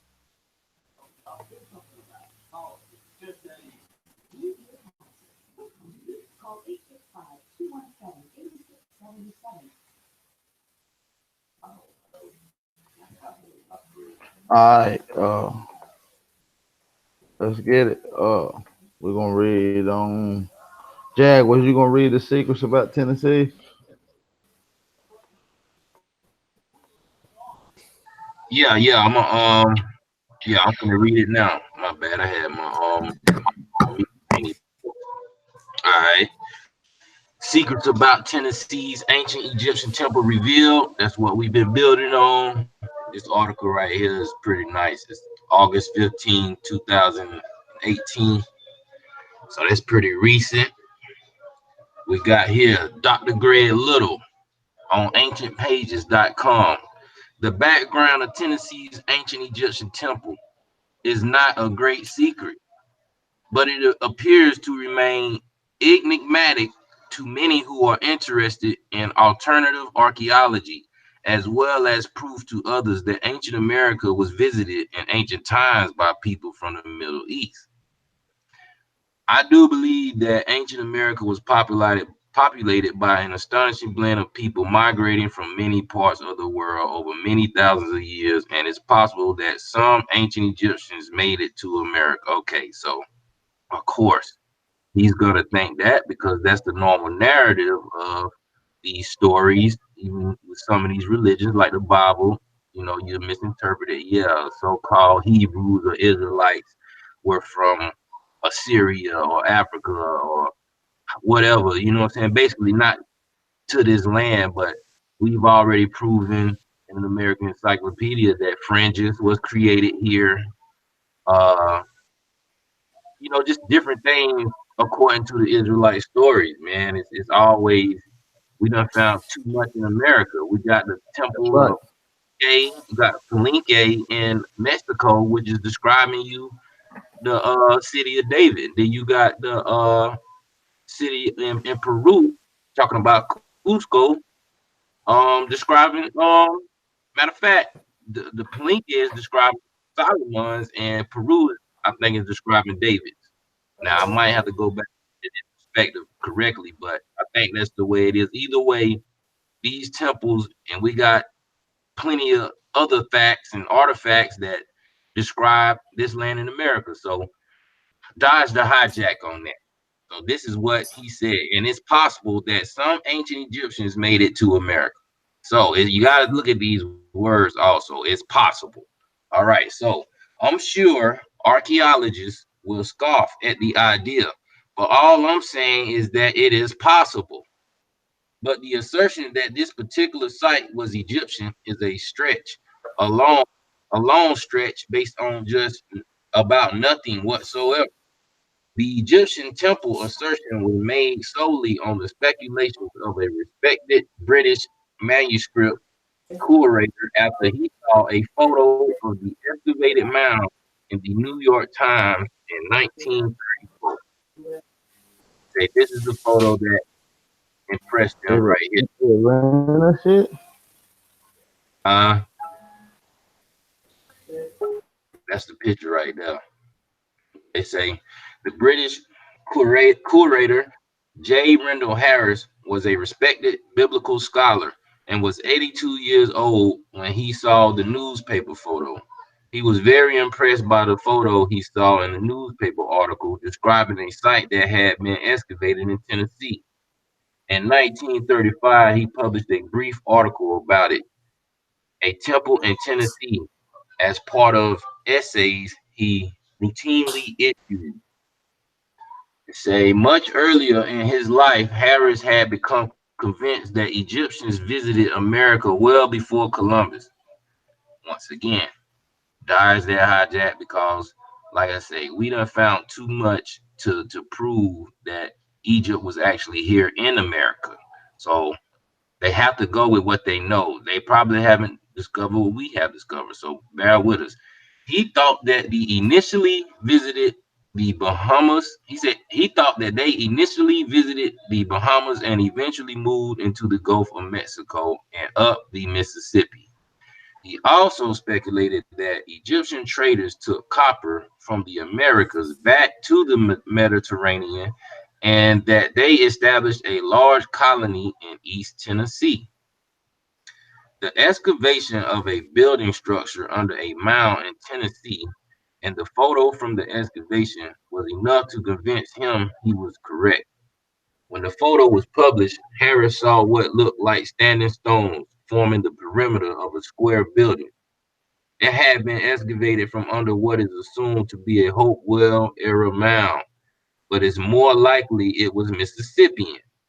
There were two large standing stones next to each other. Harris interpreted as pylons, which was a common feature in Egyptian temples. Right? Mm. Says that in essence is the story of how Tennessee's Egyptian temple came to be. Over time, it has been embellished, altered, and made increasingly mysterious. It is cited as evidence of a cover-up of ancient Egyptians in America by Tennessee Valley Authority irrigationists. Now, I mean, you got to think. So, if they want to hold Egypt so high, and they know that they put they put so much glory on Egypt, even if they did find it here in America, wouldn't that just wouldn't they really publicize that? You know what I'm saying? Like since Right. Right. no, why ain't y'all publicizing it? Why? Because they let you know when you really look at the It Egyptians. don't And fit the narrative. that's right. It does not fit the narrative. Just like Cormeo found Anubis in South America and in Mexico, and he also found the dog, the Cholot, which is described and looked just like the Anubis deity. We got an actual dog breed that's Anubis. They don't have it over there. They show you Anubis and show you some wolf-looking dog that they depict as, and it ain't got nothing to do with it. But let me keep going. This says, indeed, the mound sites involved have been covered by water, but I'm utterly clueless why anyone would have applied the term irrigationist. All right, we already gave y'all irrigation in the American Encyclopedia. We was irrigating over 8,000 years BC. 8,000 BC. All right, so that's over 10,000 years ago. Okay, so in September 2007, an article in America retraced the basics of the story and brought it back to life. However, various internet sources assert that the excavation of the mound was halted when the Egyptian temple was found, and that Harris, described as an archaeologist specializing in Egyptian sites, was called to finish the work.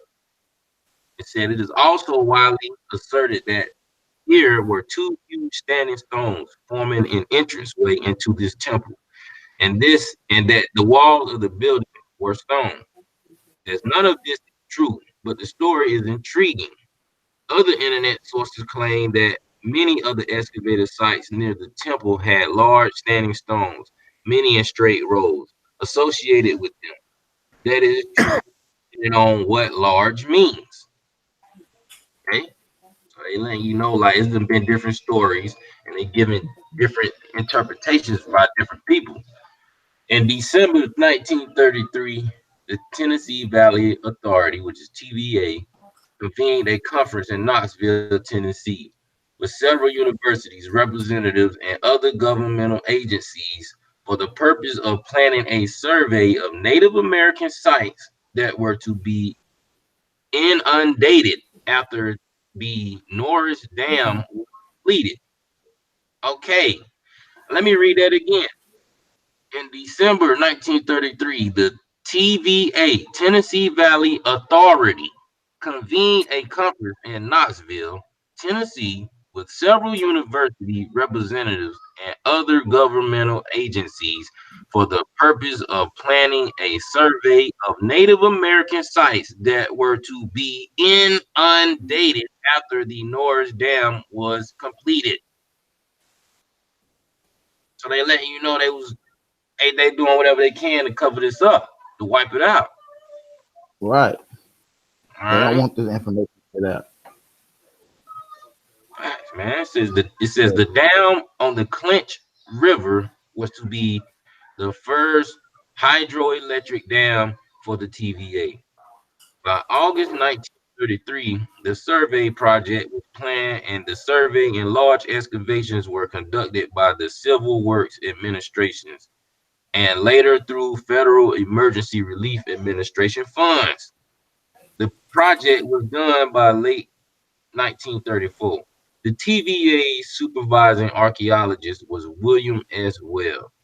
It says Webb was the chairman of the University of Kentucky's Department of Anthropology and Archaeology, and also the chairman of the University Physics Department. All of the actual excavation work was carried out primarily by students who were guided by a host of supervisors. So ain't no telling what they was telling them to keep and throw back away or taking stuff from them. You know what I'm saying? You never know. Right. All right. It says the project identified 23 sites in the area that soon became the bottom of a series of lakes created by the dam. It says there were 29 mounds at the sites, 20 earth mounds, and saying 9 stone mounds, several villages. 12 of the mounds were found to be burial mounds, and 17 had prehistoric structures associated with them. A total of 54 wooden structures were identified. The subsequent report on the project related that all of important sites were excavated and all of the artifacts and other archaeologically important materials were preserved. The full report was published by the Smithsonian at Ethnology Bulletin 118. and was written by Webb. The report contains dozens of intriguing photos of the mound's excavation artifacts and skeletal remains. All right. It says one mound, the earth mound, had a row of 10 standing stones, most of which were about 2 to 4 feet high in height. Adjacent to the line of standing stones was the remains of a rectangular building formed by cedar posts. Inside this rectangular building was another line of small standing stones. Oddly, a copper coin, button, and bead were found at a depth of 18 inches inside another structure under a smaller adjacent mound. The coin was identified as a 1787 coin minted by New Jersey. Still, another line of 10 standing stones was found at an adjacent structure uncovered at the same time. Wait a minute, man. Did they just okay? It said the coin was identified as a 1787 coin minted by New Jersey. Minted by New Jersey. Okay, so this gotta be, so this I mean, damn, this can't be that long ago for all this stuff to be standing up. You see what I'm saying? Like, Right. I So mean, these it just people were still living in primitive ways. They were still adding and bringing stuff to their mounds and their sites, their ancient sites. right. So you find So a we coin know 18 that, inches inside of another structure. I mean, right, and so this according to the Aboriginal book, you know that Europeans didn't even touch down to after 1768. So this is shortly after that. You see what I'm saying? I mean, this is. I mean, I'm starting to look at this shit as being way more recent than what they're trying to tell us, man. Uh-huh. As far as as far as our advanced civilizations, you know what I'm saying? It seems as if this stuff was here as they were colonizing, and as they came along, just started destroying shit. You know what I'm saying? I mean, we just gotta look at some stuff, man. I know them Right. Indian wars. You know what I mean? We're gonna have to get into that. It said, all right, do you want to read or you want me to keep going? Because Yeah, it's keep kind going. of Keep going. I'm gonna just shoot the video right afterwards. You I know what ain't got I'm that saying? much bear with. It say the photograph that so intrigued the British curator was of the Cox Mound, located about 9 miles west of Clinton, Tennessee. Says it is plate 108 in the Smithsonian Bulletin. When the Cox Mound was excavated, a series of structures was found to have been built progressively, one one of top of another, forming an 8-foot high mound. A total of 49 burials were uncovered during the excavation of the mound.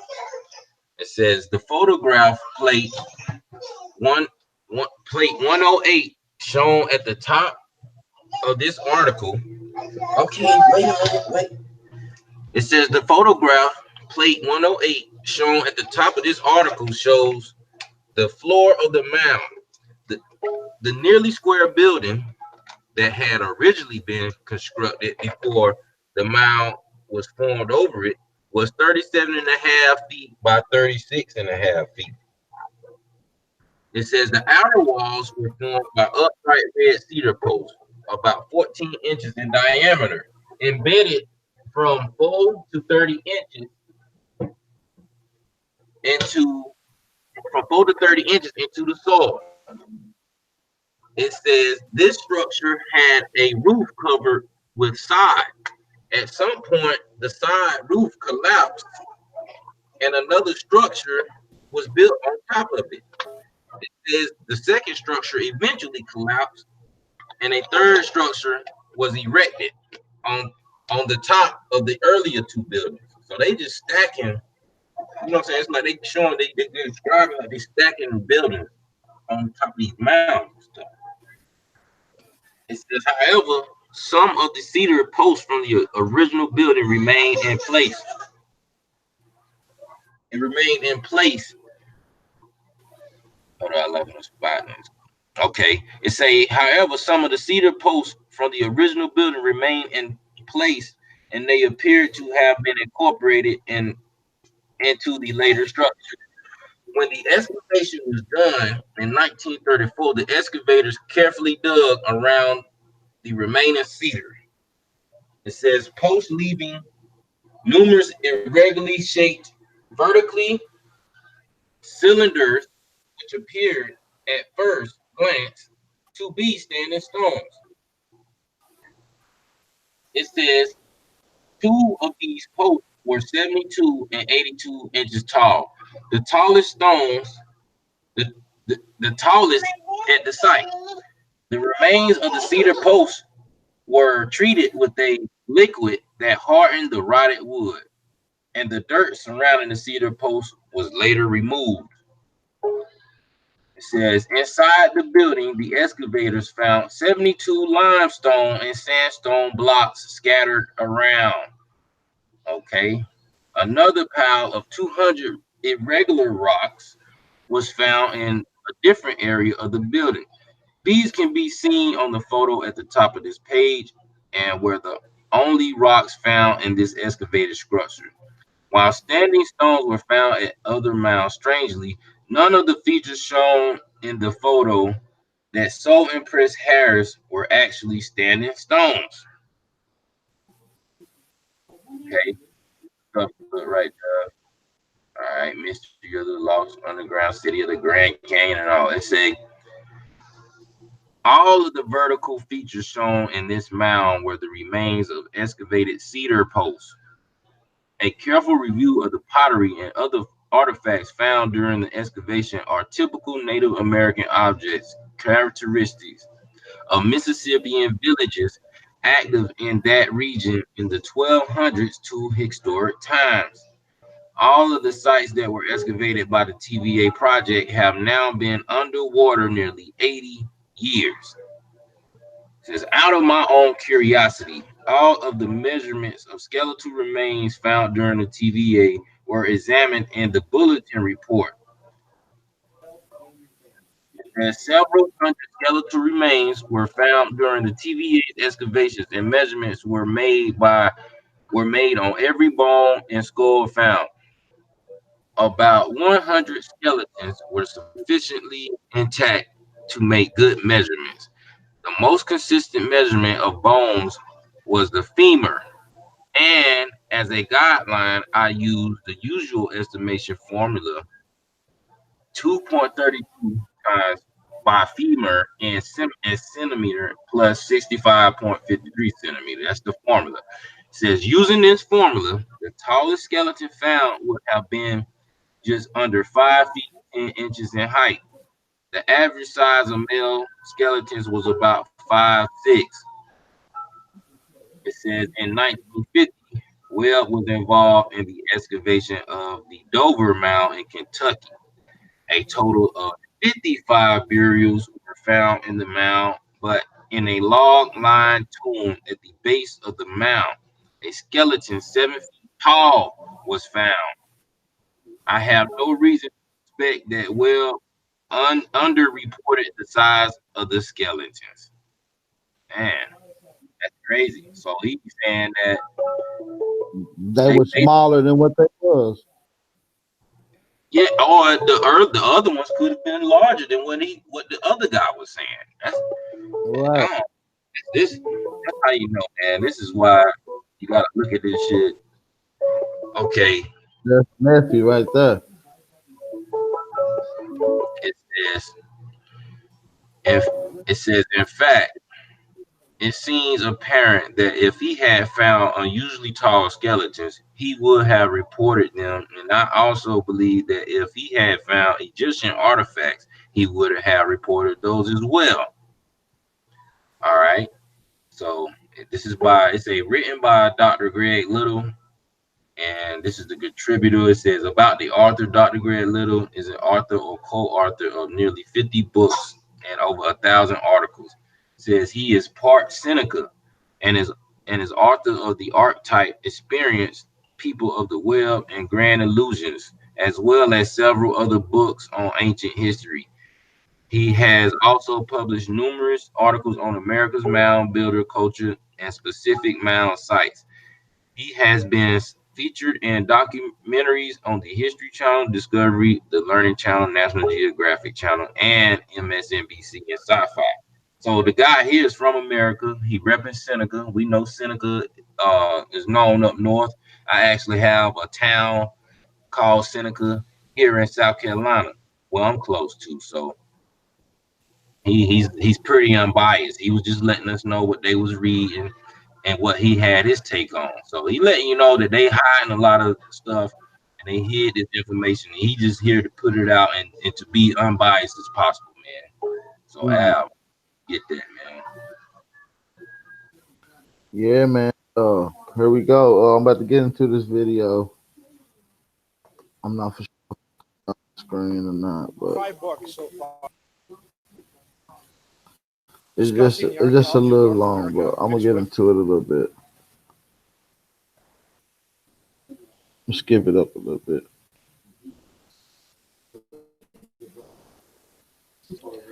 Pardon me, y'all. Common language of the Algonquin tongue. Food. Look at the AH, the AA, or the IAH is characteristic of the Hebrew language. Old Testament names: Isaiah, Noah, Terah, Methuselah, Ahijah, Ahijah, Elijah, Sarah, Leah, Dinah, Hannah, Judah, Zedekiah. Now look at the Book of Mormon. Uzziah, Zerahemnah, Amalekiah, Uzziah, Moroniah, Zemnara, Oriha, Humaniah, Zedekiah, Kimora, Rama, Onida. How close do we have to get? You ever realized that before? It's just simple stuff. Look at it. And again here, same thing. These are Native American names. If anybody can pronounce all these perfectly, I'll give you a free subscription to the magazine. Good luck. But again, it's the AH sound. The ah. The ah. And here, got another one. Drop the H, it's still the ah sound. And Yota, Socha, Utica, Cayuga, Central, Diego, Cairo, Nido, Daga, Florida, Wakanda, Wakanda, Native American name. Wakanda. You see that, right? Damn. My bad.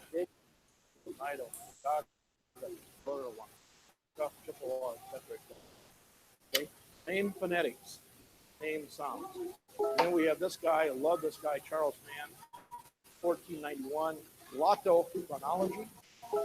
Lotto chronology is an attempt to estimate how long ago two languages separated from a common ancestor by evaluating the degree of divergence on words. Linguists applied this technique to the Algonquin dictionaries compiled by early colonists. The results indicated that the various Algonquin languages of New England all date back to a common ancestor that appeared in Northeast a few centuries before Christ. The ancestral language may derive from what is known as Hopewell culture. This is right on. Right on. Hold your question. Here's the Book of Mormon, first edition. And I show this because as soon as this came off the Grandin press, what did Joseph Smith do? What he did, Doctrine and Covenants 28 and 32, and History of the Church, Volume 1, 118 to 120. Joseph sends Oliver, Harley, Zebah, and Peter to preach the gospel to the laymen residing in the West, revealing to them the sacred book with the history of their forefathers. Nowhere, Johnny, Wyandotte, Cattaraugus, all Algonquin speaking of Ohio, Pennsylvania, New York. Who got the gospel of Jesus Christ first in the Lamanite country? Right here, North America. Over 100 years has to pass before we go into Central and South America. Did Joseph get it wrong? I don't think so. Deborah Bolnick, this is the DNA gal. This is so crucial. DNA samples were taken from 2 Hopewell. Now, this is my choice for Nephites. Hopewell cemeteries of Illinois, Ohio. DNA markers found in the Native Americans was present in both cemeteries. ABCD&X. Now, the ABCD&X, whoops, excuse me, that's the Mongolians coming across from the west. Look, what did he say? So a single marker called X2A was also present in the Native Indian population that carried the X marker in the upper Great Plains as high as 50%. This X2A marker is not found in Asia or Europe. However, it is found in the Near East or Middle East and is ancient in its origin. He fucking telling you right there. Hold. Pause that right there. Pause that right there, AP. Just pause, bro. All right, you heard what he said. He said the marker is not found in Asia, telling you that they're not Mongoloids. You understand what I'm saying? These motherfuckers, they be telling you the fucking truth, but see, the thing is, they ain't gonna tell you that it's you. So if they not Mongoloids, what do we? How do we find out then who they were? We go back to Smithsonian Institute where they tell you modern Native Americans resemble Japanese, Chinese, and Korean, but the first Americans resemble Africans, Australians, South Pacific. So all these people they telling you are us.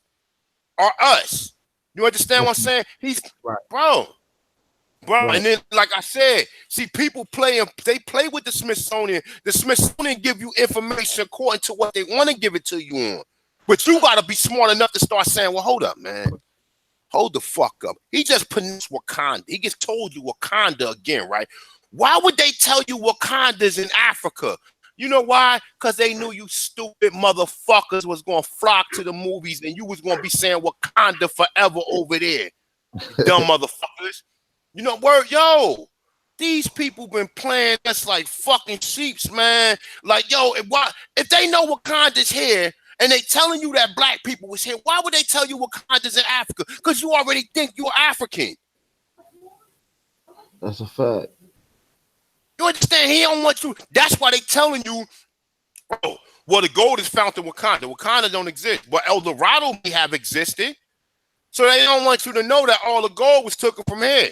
They telling you, oh, well, we thought it was in Wakanda. Oh, no, but we found it. We found that we thought it was in El Dorado, but it was in Wakanda. Wakanda is here.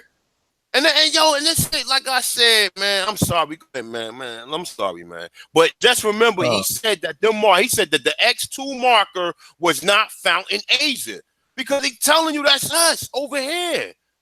These are not markers. These are markers they just making up shit for. You understand what I'm saying? But if we really go back, and like I said, even when they show you the images, they show you these fake mongoloids. Now, all of these descendants of the people that they're showing, they tell you came from Europe or came from over there on that region, Asia. Okay, if they're not Asian, then they're not European. Then what are they? So I'm gonna mute my mic. Go ahead, get finished playing. That was a good. I mean, no, that's right. Family. Archaeologists have them broken into 4 hot centers. You can see here, we've got down here 600 BC. Now, I want to tell you, these are the dates set by archaeologists, non-LDS people. I did not set these dates.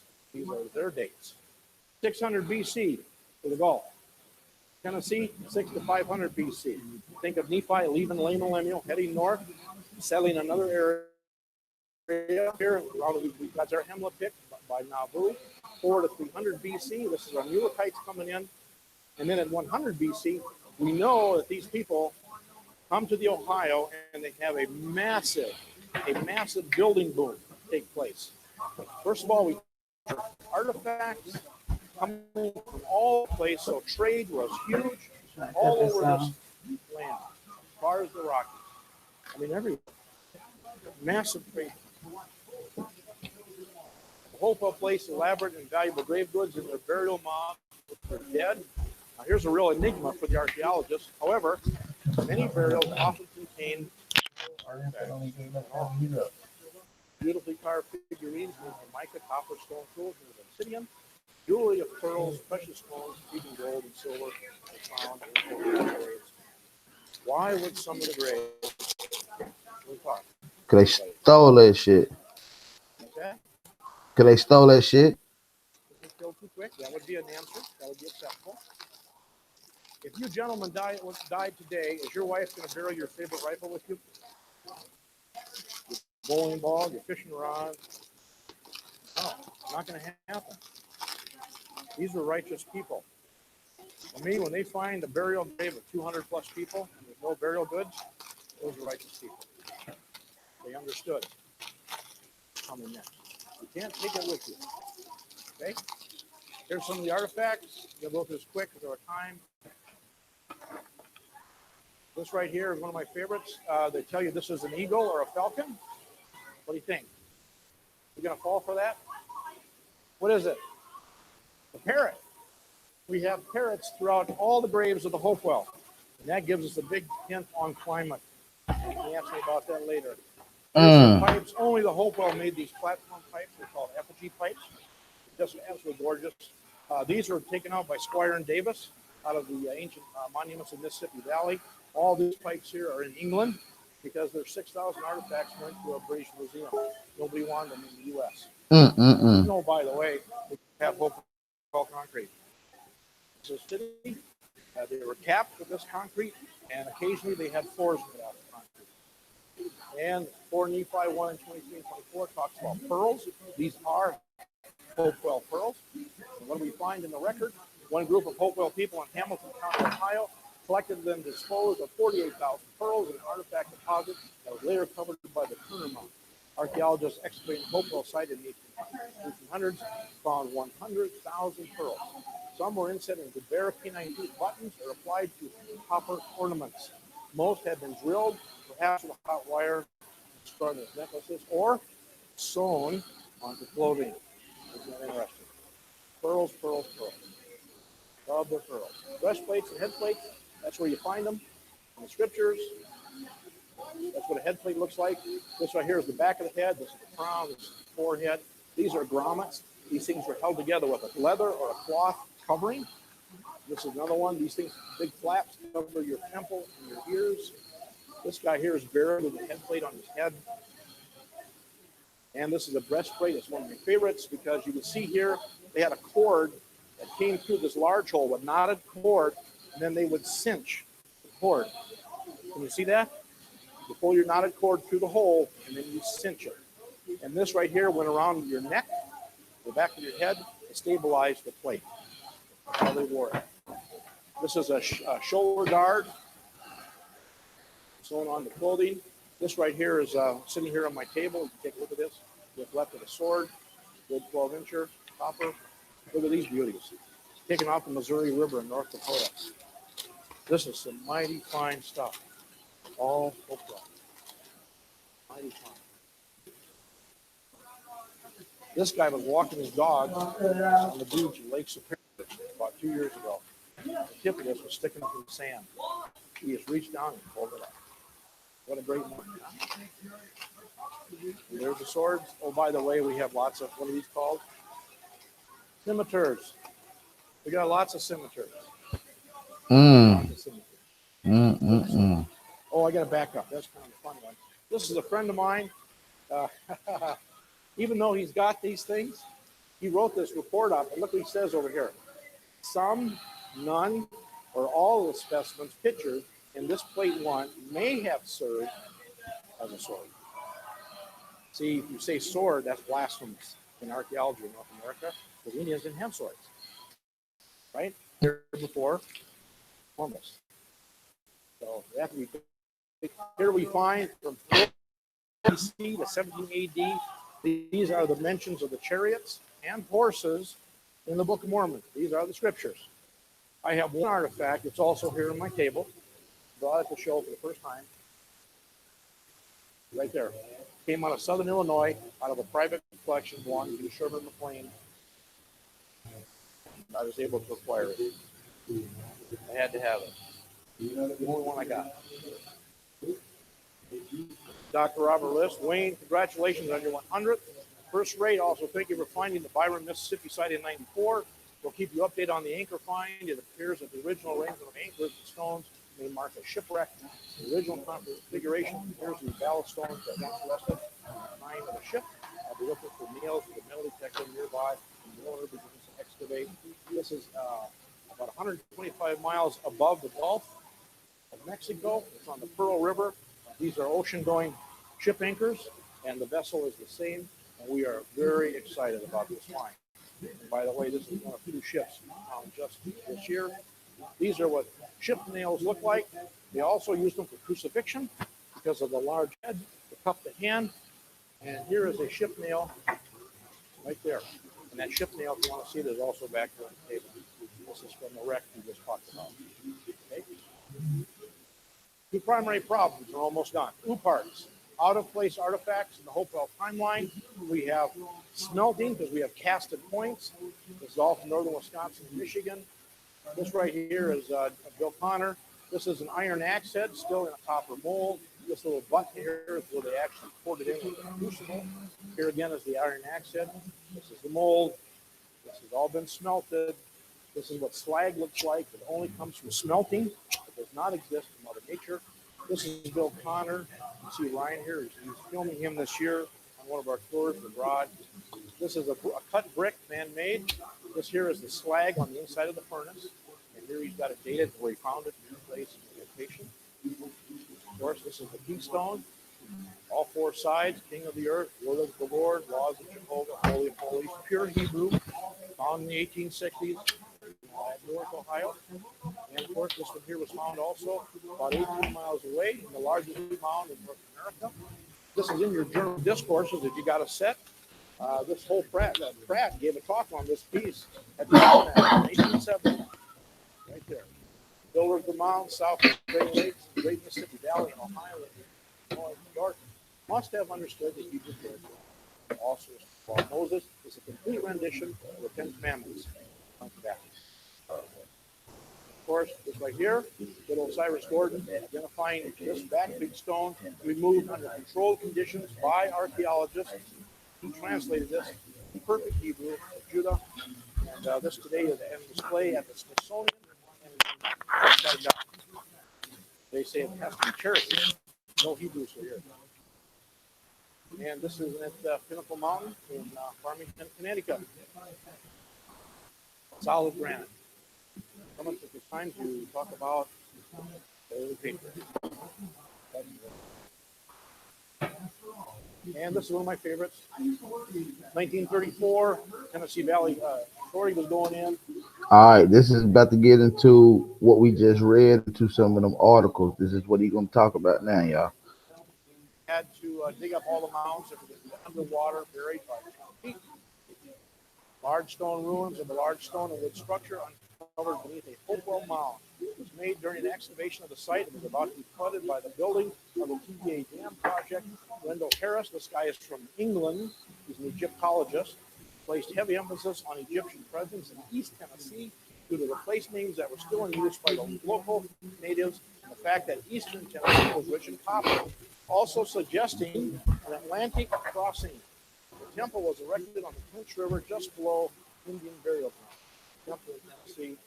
1934, when he made this statement, the archaeologists couldn't wait to get this guy back on the boat. Nobody here before who? Columbus. You've got an Egyptian structure sitting here. East Tennessee. You know, I know this is going to be far out statement to say it straight out. What's the possibility? This has never been found anywhere else in a Hopewell Mound. What's the possibility that this might be Nephi's actual first building?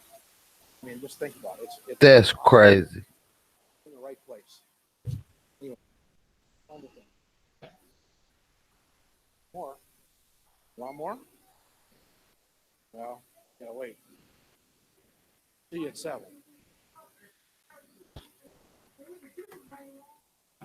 So go in on that, A1. What you think?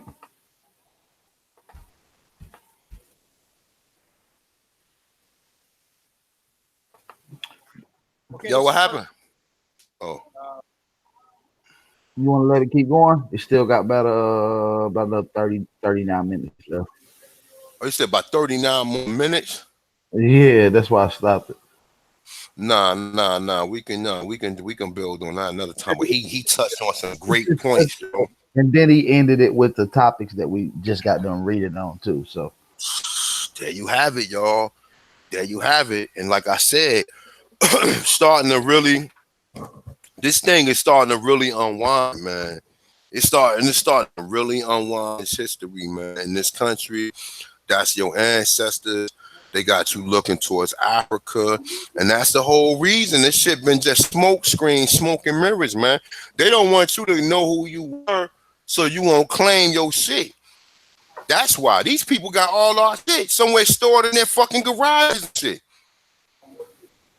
Right. Meanwhile, we running around here collecting. We running around here going to Africa. Yo, man, you just don't know how upset I'll be, man. Sometime doing these little documentaries, researching this information, and coming up with this stuff. You just don't know how upset I'll be, man. Because I'm like, yo, you got your own people are some of the main contributors to the deception.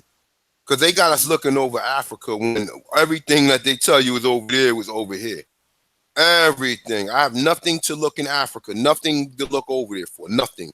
There's nothing that in Africa that will excite me, nothing. Nothing. We got pyramids here. We got all of the biblical stuff that they saying that's found in that book that nobody want to find useful or whatever. That's found in that book. Nephi is in Tennessee. Tenna. You know what I'm saying? Come on, these are fucking books that's in the Bible. How are these books in the fucking Bible? How? And not only that, they just said that Egyptian artifacts found in Tennessee. And when you break down the etymology of Tenna, Ten Icy, or what is supposed to be ISIS, Ten Isis. So you looking at town of Ice, city of ISIS. town, right? It's crazy, yo. So I mean. But now we got to get into what is older, dealing with what they are using with carbon dating and thorium or uranium thorium dating or any kind of radiometric dating. We got to see where they're dating them at. Are they going out and beyond and saying, well, according to the dating that we got, it's older than the ones in Egypt. These predate the ones in Egypt. And you know what? This other book I just sent you, it's going to really take us further into it, bro. Because now the more and more you find that was found in the mound, they got big elephant mounds. Bro, I'm reading this right here. I'm like, man, hold up, man. Like, I really want to touch on this shit right here, but it's a lot. Like, I'm all over the place with it. So, right, we'll just do another part to it because I want to bring out the Tennessee and Kentucky. Matter of fact, you know what? No, check this out. Can you see the screen now? Yeah. Let me see. All right. Yeah, I see something. All right. So let me read a little bit of this real quick. And actually, you know what? It's probably coming from. Let me see something real quick. Just give me 1 second. All right. It's saying Illinois, Ohio, Indiana, Illinois, Wisconsin. Right now, check this out. Let's go right there. All right. Now I'm just gonna read a little bit of this. This is just gonna give us a little preview for the next bill we're going to be embarking upon, right? Remember, this book is the history of Tennessee. All right, so it say, while the purpose for which some of these mounds were erected, it say is sometimes doubtful, as is the case with the animal mounds in Wisconsin, a few in Ohio, and some in the valley of Arkansas.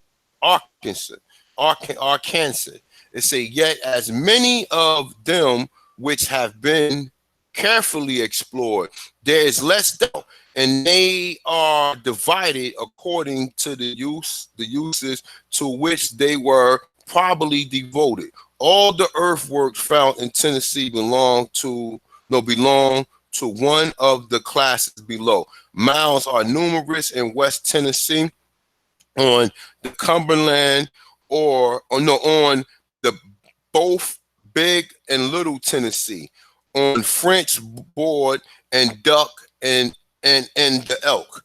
The earthworks has been classified as an eminent antiquarian as follow. All right, so here goes some of them. Say the mounds, sacrificial. It say sepulchre, I can't pronounce. Templar, sacrificial, memorial, observatorial, animal, emblematic, meaning emblems, symbolical, military, covered, and sacrum. So he's saying that these are all the earthworks, and this is info. God can't pronounce that. And enclosure. So they're saying these are all the reasons for the so-called temple. Now let me read a little bit more of this real quick. All right.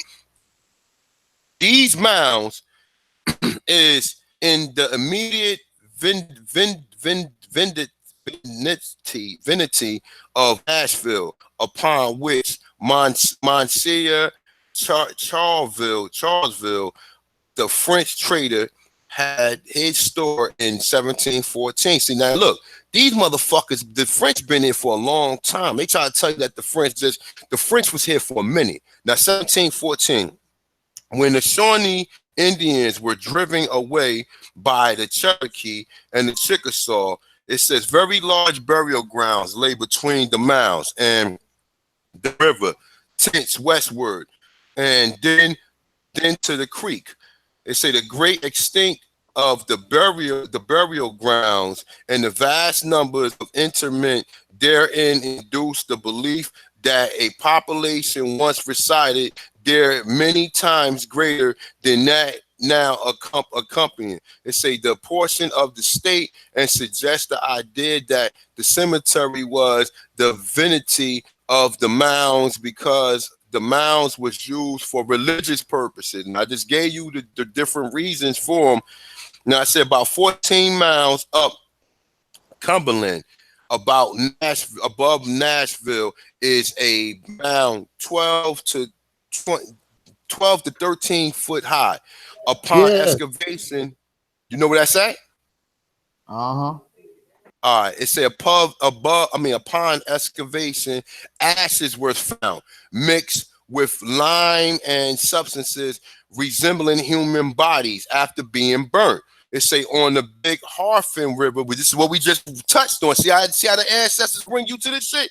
The Big Harfin River near the mouth of the Dog Creek is a square mound 47 times 47 feet and 25 feet high, and in a row with the two other from 5 to 10 feet high. Now we just read about this. It say at some distance are three others in a row parallel with the first, the space between resembling the public square, all around the bend of the river, except at the place of the entrance in a wall. On the margin of the river, the mound begins within the area enclosed by the wall. Within the space is a reservoir of water about 15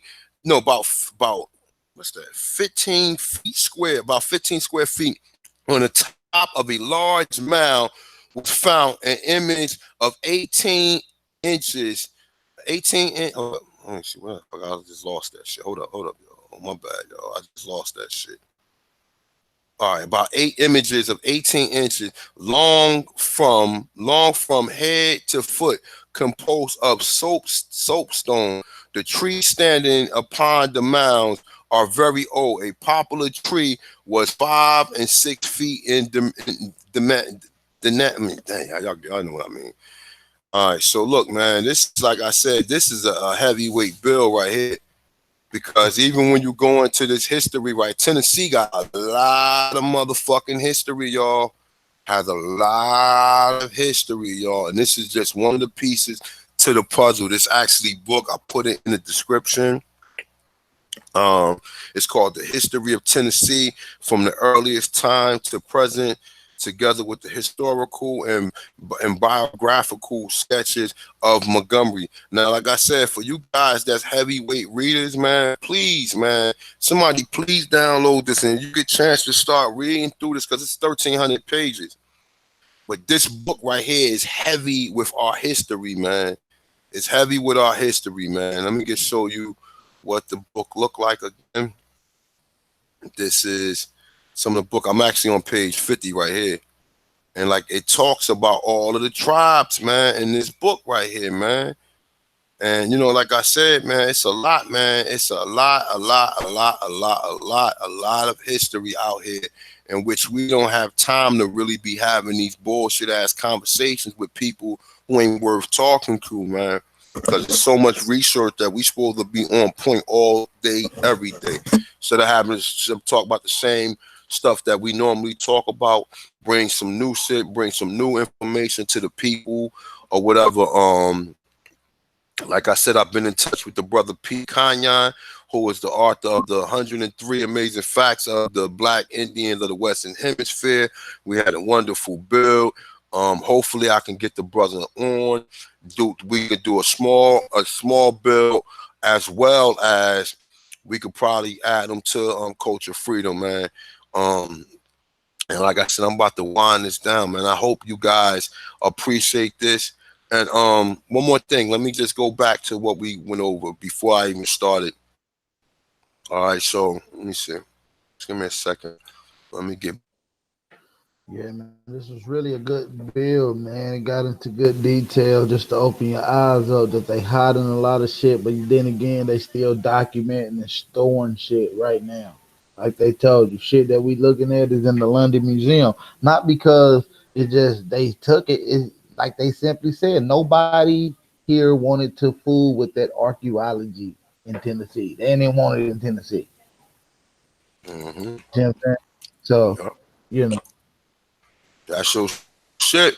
That's your shit, y'all. Like I said, if you doing research, yo, man, we been had, y'all. And I'm telling you, man, these people have been misleading us for the last maybe 40 years, man, since the whole Afrocentric shit existed, man. And actually, you know what? This is actually chapter 2 of the history of Tennessee. So just keep that in mind. This is chapter 2. This is the mound builders evidence and prehistorical occupation arguments. All right. So this is chapter 2 of that book. So I guess when you get to chapter 2, you'll pretty much find what I'm reading from right here. I don't know what chapter exactly this is right here because it doesn't say at the top though. But I guess if you go through it long enough, you'll get familiar with the text. You will find it. But I just want to go back to one thing real quick that I was reading The for the book, brothers and sisters. give them the book. Just reading that up, by the way. Oh well, nah, the book that hold on one second. What was the history of Tennessee? Ancient Hold up, history. hold up. Hindus say Mexican from that of Hindus. What the fuck? Hold on, let me see something. They say the moths represent a elephant trunk similar to the head so often seen portrayed in Hinduism. They say as no elephant exists in America is responsible for conclude that the design was brought from Asia. They say various consequences are seized upon how to show the possible derivation of the religions of the Mexicans from that of the Hindu. Hmm.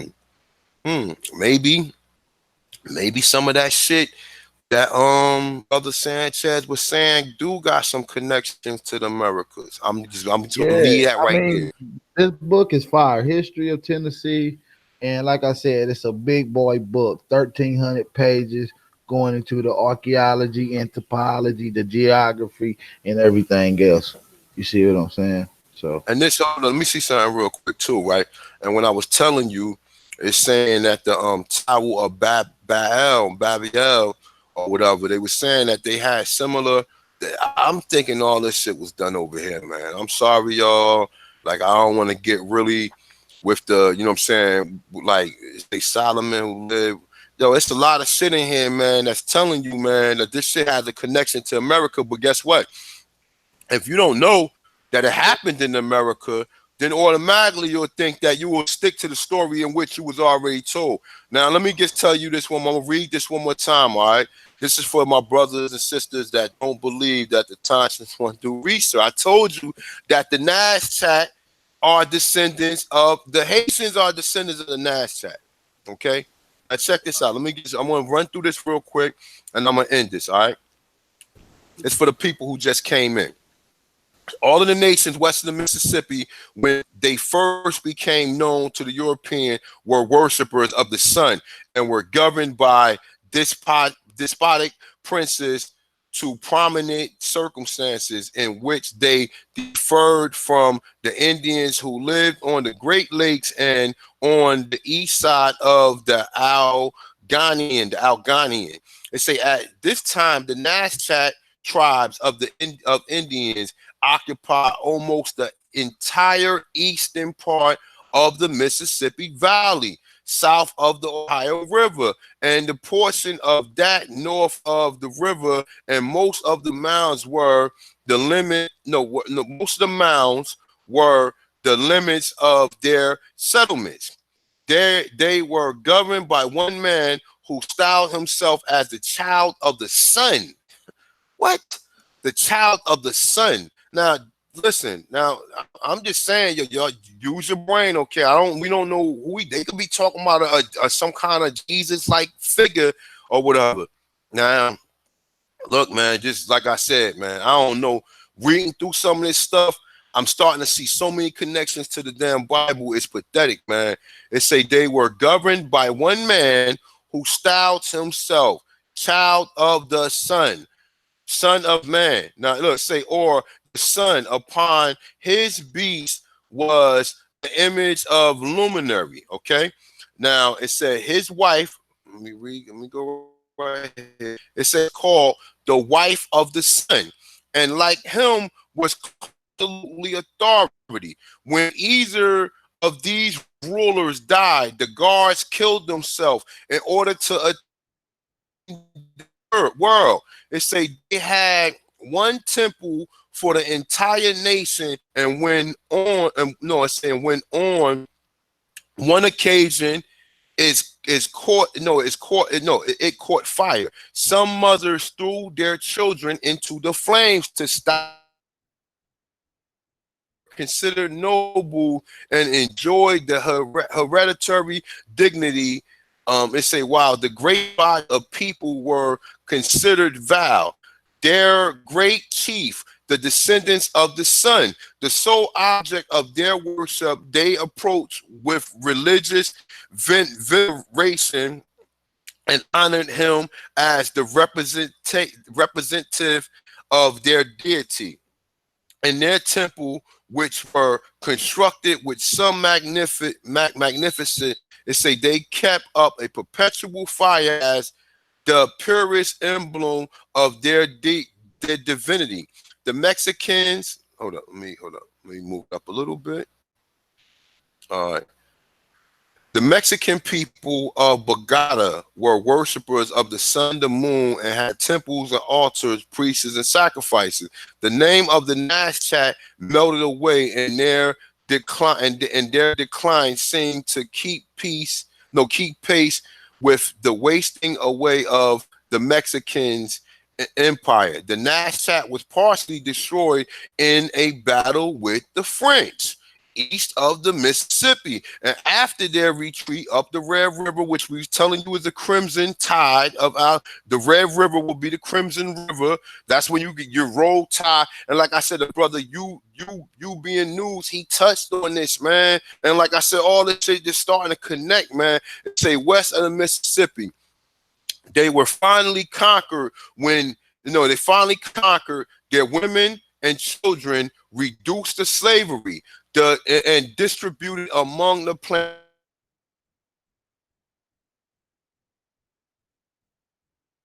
Dominga. Now look, I'm finding source at the source at the source at the source at the source. When every time that we was defeated by one of these Europeans or UN colonies, we was put into slavery, and it's showing you. Now look, when I did the video on what's this shit? The Devil's Punch Bowl was in Naschat, Mississippi. This is dealing with the Naschat Indians. They showed you, but they telling you they Negroes. The same thing they telling you the slaves was Negroes. Fucking dummies. Now check this out. The Naschat were the most highly polished and civilized of any race of Indians. They had established religion and regular priesthood. The usual distinction created by the rank were understood and observed. It said which particulars they differ from the Indians of north of Ohio and the east of Alleghenians. They were seldom engaged in any but defensive war. Now, man, I'm done, yo. I'm done, man. Like I said, man, they telling you the Nash. I read some other stuff, a couple when I did the Devil's Punch Bowl video. I read the Nash Chat Indian and what they said the Nash Chat Indian wore. The Nash Chat Indians did not wear no fucking war bond. They wore feather crowns, and this is what they telling you when I was reading the article. But now I found another basically backs up what I was telling you, that the French, they was battling with the French, and the French took and slaves San Domingo. Where's San? What I say? What I say? That's in Haiti. That's in Haiti. That's in the fucking Caribbean. What I tell y'all? What I tell y'all? You understand what I'm saying? And like I said, I just found that to be weird that the people in Louisiana spoke Creole, as well as like one of my Haitian neighbors. They said they spoke Creole. I'm like, oh, I ain't know you speak Creole. You speak Creole? Really? Okay. And now understand this too. A lot of this has something to do with the Statue of Liberty. The reason why they made the Statue of Liberty for the free slaves, that was a lot of the Nash Chat. We don't know that though. Why would the French get the United States a motherfucking statue that with broken chains on it, with their hands up in their head to be free? Why? Because they resembling the so-called Indians that they enslaved. But we think they Africans though, because we so dumbfounded. We've been lied to, and we've been lied to so fucking much. And your own people is the same people who continue the story on. They bring you all these Pan-Africans. They bring you all these Egyptologists. They bring you all these people in which are planned here to deceive you. They give you Wakanda. They give you a movie of the Black Panther. Is really a black jaguar. The black jaguar is found in South America. They're showing you images of them wearing a jaguar fucking suit. They're showing you, I got fucking over 100 images of jaguar suits, man. And they got feathers in their damn head. So whoever made the Black Panther, remember, they changed the name to the Black Panther. It wasn't the Black Panther at first. It was something else. I think it was T'Challa or whatever. But there's so many remnants to T'Challa. We find that in Peru. We also find these black jaguar suits in Peru. We find them in Mexico. They telling you Wakanda. They got you looking to Africa for Wakanda when Wakanda. They playing with us, man. They playing with us. They've been playing Wakanda forever, nigga. Bro, Chief, they fucking playing with us, man. And this shit is like, no, they playing with us. And there's only a few people who can sit here and who's smart enough to know that they playing with us. Why dumbass, you see all these dumbass black Americans going there with your African guard, Wakanda forever. And you don't even know Wakanda is. You the Wakandians. You are the real Wakandas. They got you looking over there for all the gold. When all the gold was here, all the gold that's in Fort Knox, they found in the Americas. All of this land that they stole from your ancestors is the reason why all the Europeans got all the land now, because that was their whole plan. Their whole plan was to put you under subjugation and put you under perpetual servitude. Who do you serve? You are under perpetual servitude. They took your land, took your memory, got you thinking you are a fucking African when you are the indigenous. You are the, listen, let me tell you something, y'all. And you heard this first from the Tons in this one, all right? Well, nah, I ain't gonna say you heard this first, but you heard this from the Tons in this one, all right? Listen, let me tell you something. I just told you before any Japanese had any invention, before any Russian had any invention, before any Chinese, any of these so-called civilizations had any invention. Guess who made these inventions? The Aborigines of North America. Guess who all these people come and they thrive off of. Where all the energy they get from? They get all of the energy from you. All of, like I said, all of the gear, all of the clothing, all of the style. Everything came from your ass. The fucking motorcycle, the helicopter. They named all of their fucking weapons after your tribes, man. And then who is the biggest? Who is in the middle? The biggest commodity of all? Who the people they try to keep down? Who they want you? The war on drugs. They built another empire off our dumb asses. You understand what I'm saying? So, like I said, kudos to the people who still think they're Africans. You can keep that African shit. I am a Aborigine in North America to the very fucking end. And from this point on, I will never look towards no I don't give a fuck about no Africa. I don't give a fuck about no African tribes over there. I don't give a fuck about none of that shit. My destiny is to find the shit that was found here. My destiny is not to look over there for none of them fake ass, none of them, we was doing this. You was doing it here, you idiot. You idiot. You fucking dummy. You dummy. It's the reason why they fucking gave you Wakanda over there. Wakanda, according to them, don't exist. There's no Wakanda. But we find Wakanda here. We find the Black Panther here. We find them referenced in South America and El Dorado here. They've been fucking playing your dumb asses the whole fucking time. The whole Pan-African Egyptologist from Sid the Deer all the way to fucking Dr. Ben. The last person who came with the good information was Ivan Van Sertima, because at least he did give you the Olmecs. At least he did. When no one else wanted to touch on it. And that's why I did the video with Dr. David Imhotep, because he is Afrocentric. He's Afrocentric centered. So he telling you it was already people here. Okay? But we don't know how far the fairy tale go back. The fairy tale starts here. All the biblical stories happen here. All of them. Now I'm starting to find, because understand this. It ain't just because I got When Rocks Cry Out over there by Horace Butler, which he giving references to this shit in South America. But we just did a Tennessee video and they got Nephi, they got all of these fucking books that's in the Bible. They telling you in Tennessee. How is that possible?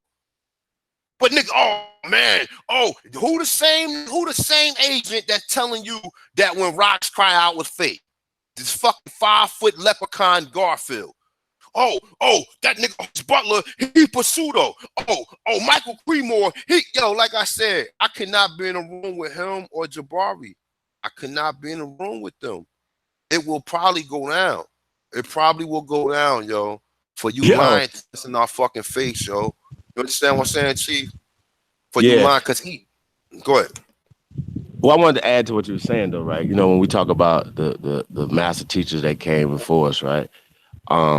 I feel like, you know, we're supposed to take their work to the next level. They came to take it as far as Dr. Ivan Van Sertima could have taken it, working through UNESCO's and all these other things, and in the climate that they was working in. It's still the same climate that we're working in now, right? They didn't have the support and a lot of things that we are having. They didn't have the computers. They didn't have Google. They didn't have all the tools. Dr. John Henry Clark did not have the tools at his disposal. So I'm not, dismissing them from anything, but they still laid a foundation for us to work off of. And that's why I feel like we should definitely give them respect for that. And what we're going to do as students of Dr. Ben, Dr. John Henry Clark, are we going to just sit in the same information, talking about rubbing their feet and shit? Or are we going to take it to the next level? That's what it's about, taking it to the next level. We already taking it to the next level right now. And let me tell you something. I ain't mean to cut your wisdom, but check this out. When I was doing the research about the pyramids in Brazil, right? They found breastplates in the pyramids in Brazil. Now, what do these Hebrews, these Israelites run around here with bread? What do I see Tazariak wearing? Breastplates. Now, they don't know that shit is here. I see Tazariak every day in the fucking gym, yo. And I tell them all the time, they found Hebrew writing over here. They got Hebrew writing in Delaware. I tell them all the time, bro. But they don't want to do the research. How they found breastplates in Tennessee? The man that showed you in the video that they found breastplates. They found all these things that they telling you in the Bible. You also find the same shit in Brazil. How is that? And it's telling you the different reasons why we made mounds. We made mounds for, let me just go back down this page real quick.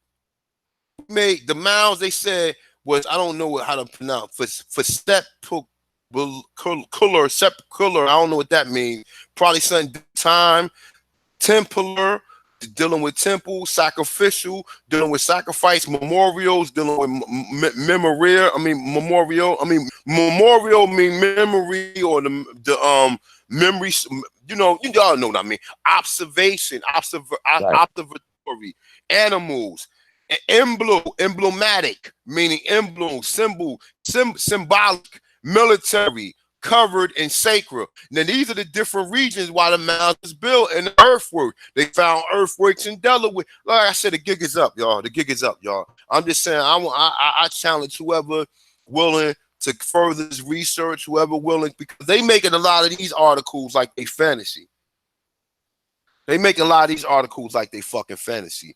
And people with so-called scholarly, or these, scholarly, I mean school, people studying school, but people who claim they're so intelligent according to history, they would sit here and tell you that these articles don't count.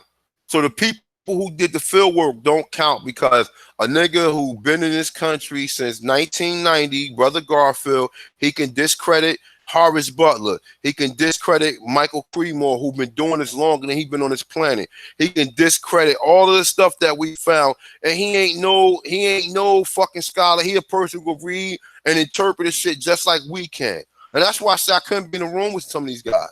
That's why Sinetta, these niggas is all fucking Masons and all agents, man. Stay away from these people, man. Because you're never going to get to where you're going by listening to them talk about Egypt, talk about, I would never in my lifetime talk about Egypt. Never, ever. I don't have to talk about Egypt. I got my own Egypt right here with older and more artifacts. Facts. Never got to talk about it, right? Yo, hey, I was having a conversation with these guys on the back chat, me and Lotus, shout out to Black Lotus TV. And they had asked me and said, yo, how many pyramids do you guys have in America? I said, I don't know. He cut me off, called me on my name and said, bitch, we got 133 in Kemet. I said, well, we have so many we couldn't count. I said, we have more than that in Cahokia, fool. You know what I'm saying? I'm like, yo, man, it's just too slow, man. Why would y'all think the place that has the least amount, like Kemet, or the place that has none, like Sumer, would be the place that started the building process? You know what I'm saying? When we're talking about civilization is agriculture, but people say, yo, I'm going to grow some food for my people so we can continue to grow this food based on the weather and shit like that, you know what I'm saying, based on the stars. So you had to be a scientist to grow food. Y'all follow me? So civilization started in America. That's when we talk about civilization. We are the grandparents of civilization to the world, Craig. So that's what we're talking about. Math, science, everything. Agriculture building comes from America. That has been hijacked. It's our job to take the good stuff back. We can't let them have building. We can't let them have science. We can't let them have math. We cannot let them have our minds. And that's the goddamn problem. No matter what we're reading, some people can read the same thing, but their mind sees it differently because they don't understand wording. They don't understand spells. They don't understand what these people have done to them. And I think a lot of it is their egos are so big and stupid that they can't just admit, yo, I'm wrong on this part right here. I have been following Zionism. I have been working against my people. They don't want to admit that. So they'd rather just keep fighting. But at the end of the day, the truth is always going to outshine everything else, y'all. So we're winning over here. Check the scoreboard. We're winning. Every time they make videos, every time they're putting stuff out or whatever, they're just putting more positive vibes into the atmosphere. Somebody's catching them. Kyrie Irving's catching them. LeBron will be catching the next. This one will be catching the next. Your mama will be catching the next. She'll be going and searching your grandmama and your great grandmama and people like that or whatever, and come back and then give you some valuable information about yourself. Hey man, shout out to Dan Calloway. He said this though last night, yo. Go search your own. Don't listen to nothing nobody else is talking about. Go read your research on your own family. And people are coming back saying, man, I got back to the 1700s. Some people in the 1800s. I've heard some people in the 1600s. And they say, man, my people had owned land, knew how to read, doing slavery. They finding this out about their family in real time, not this fake DNA stuff and everything else somebody else is telling you, or a book that somebody gave you that's not a primary source. There is no such thing as slavery. Slavery is just a term in which you was warring and being captured, and it wasn't applied to everyone at that time. Now, look, understand this, right? What's the connection with Sumer and Mesopotamia? Where's Mesopotamia? Mesopotamia is supposed to be over in that region where Jerusalem and all that is at, right? Now, what's the connection over? You don't find none of them temples over because the temple's over here. The temple's over here. All that shit happened here. And none of that shit, Mesopotamia, Sumer, none of that shit is older than the Americas. None of it. None of it. They're not going to limit tell you that. But it started like, what proof, evidence do you have that this shit existed over there? None. You made it up.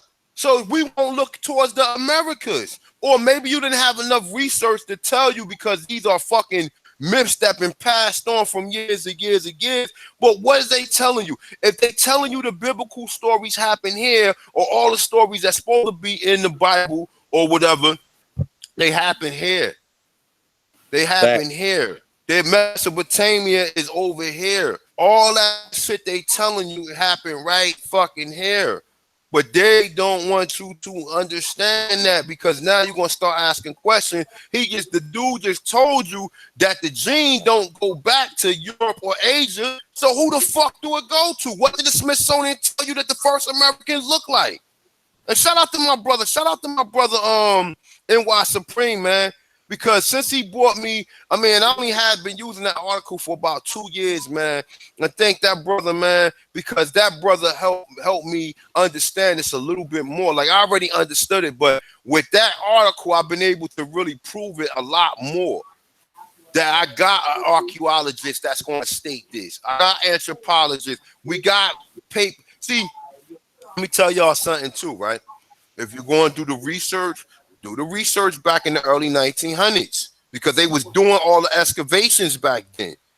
That's when you want to start doing the research. And they telling you during them excavations what they finding, they find arrowheads, swords, they find all this stuff that was made from copper, all the shit that was here. Because even when you go to coast with David Hatcher, right? He tell you that they had a star in this land that was almost 2 miles. No, they said, I believe it maybe either it was 2 miles, or they said the size of 4 or 5 football fields. And he said it was a giant fucking star, and it was filled in with copper.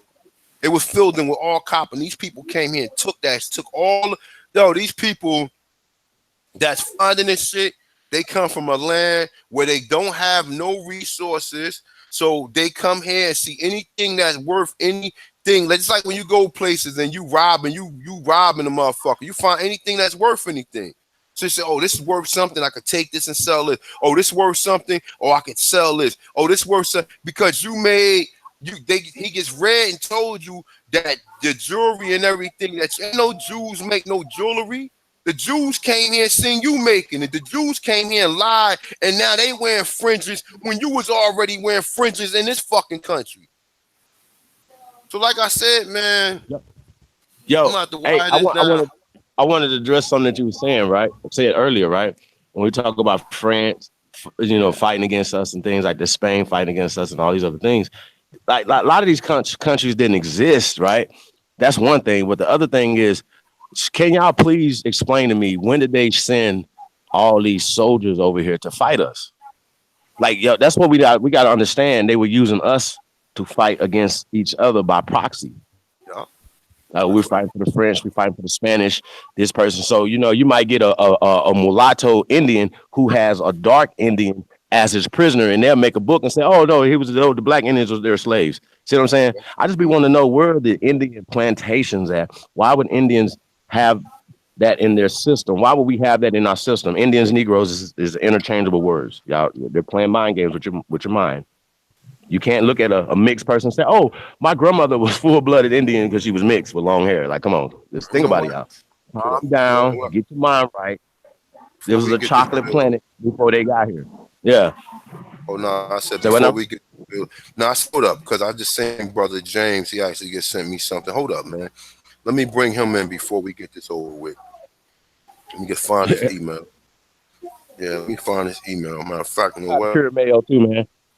Hey, man, he put me up on a lot of the biblical stuff being here in America. Shout out to Medicine Man. One of the Wake Up series, he had the Algonquin Bible. I blew my mind, bro. 1604. I was like, yo, this is crazy. So it just gives you a different perspective. You know what I'm saying? That we would look into Africa for all our spirituality, for all our other shit, right? So when you said Tazar Yakim don't want to really say that Paleo Hebrew comes from here and all this other stuff, right? Well, it's interesting. They don't fuck with Africans at all.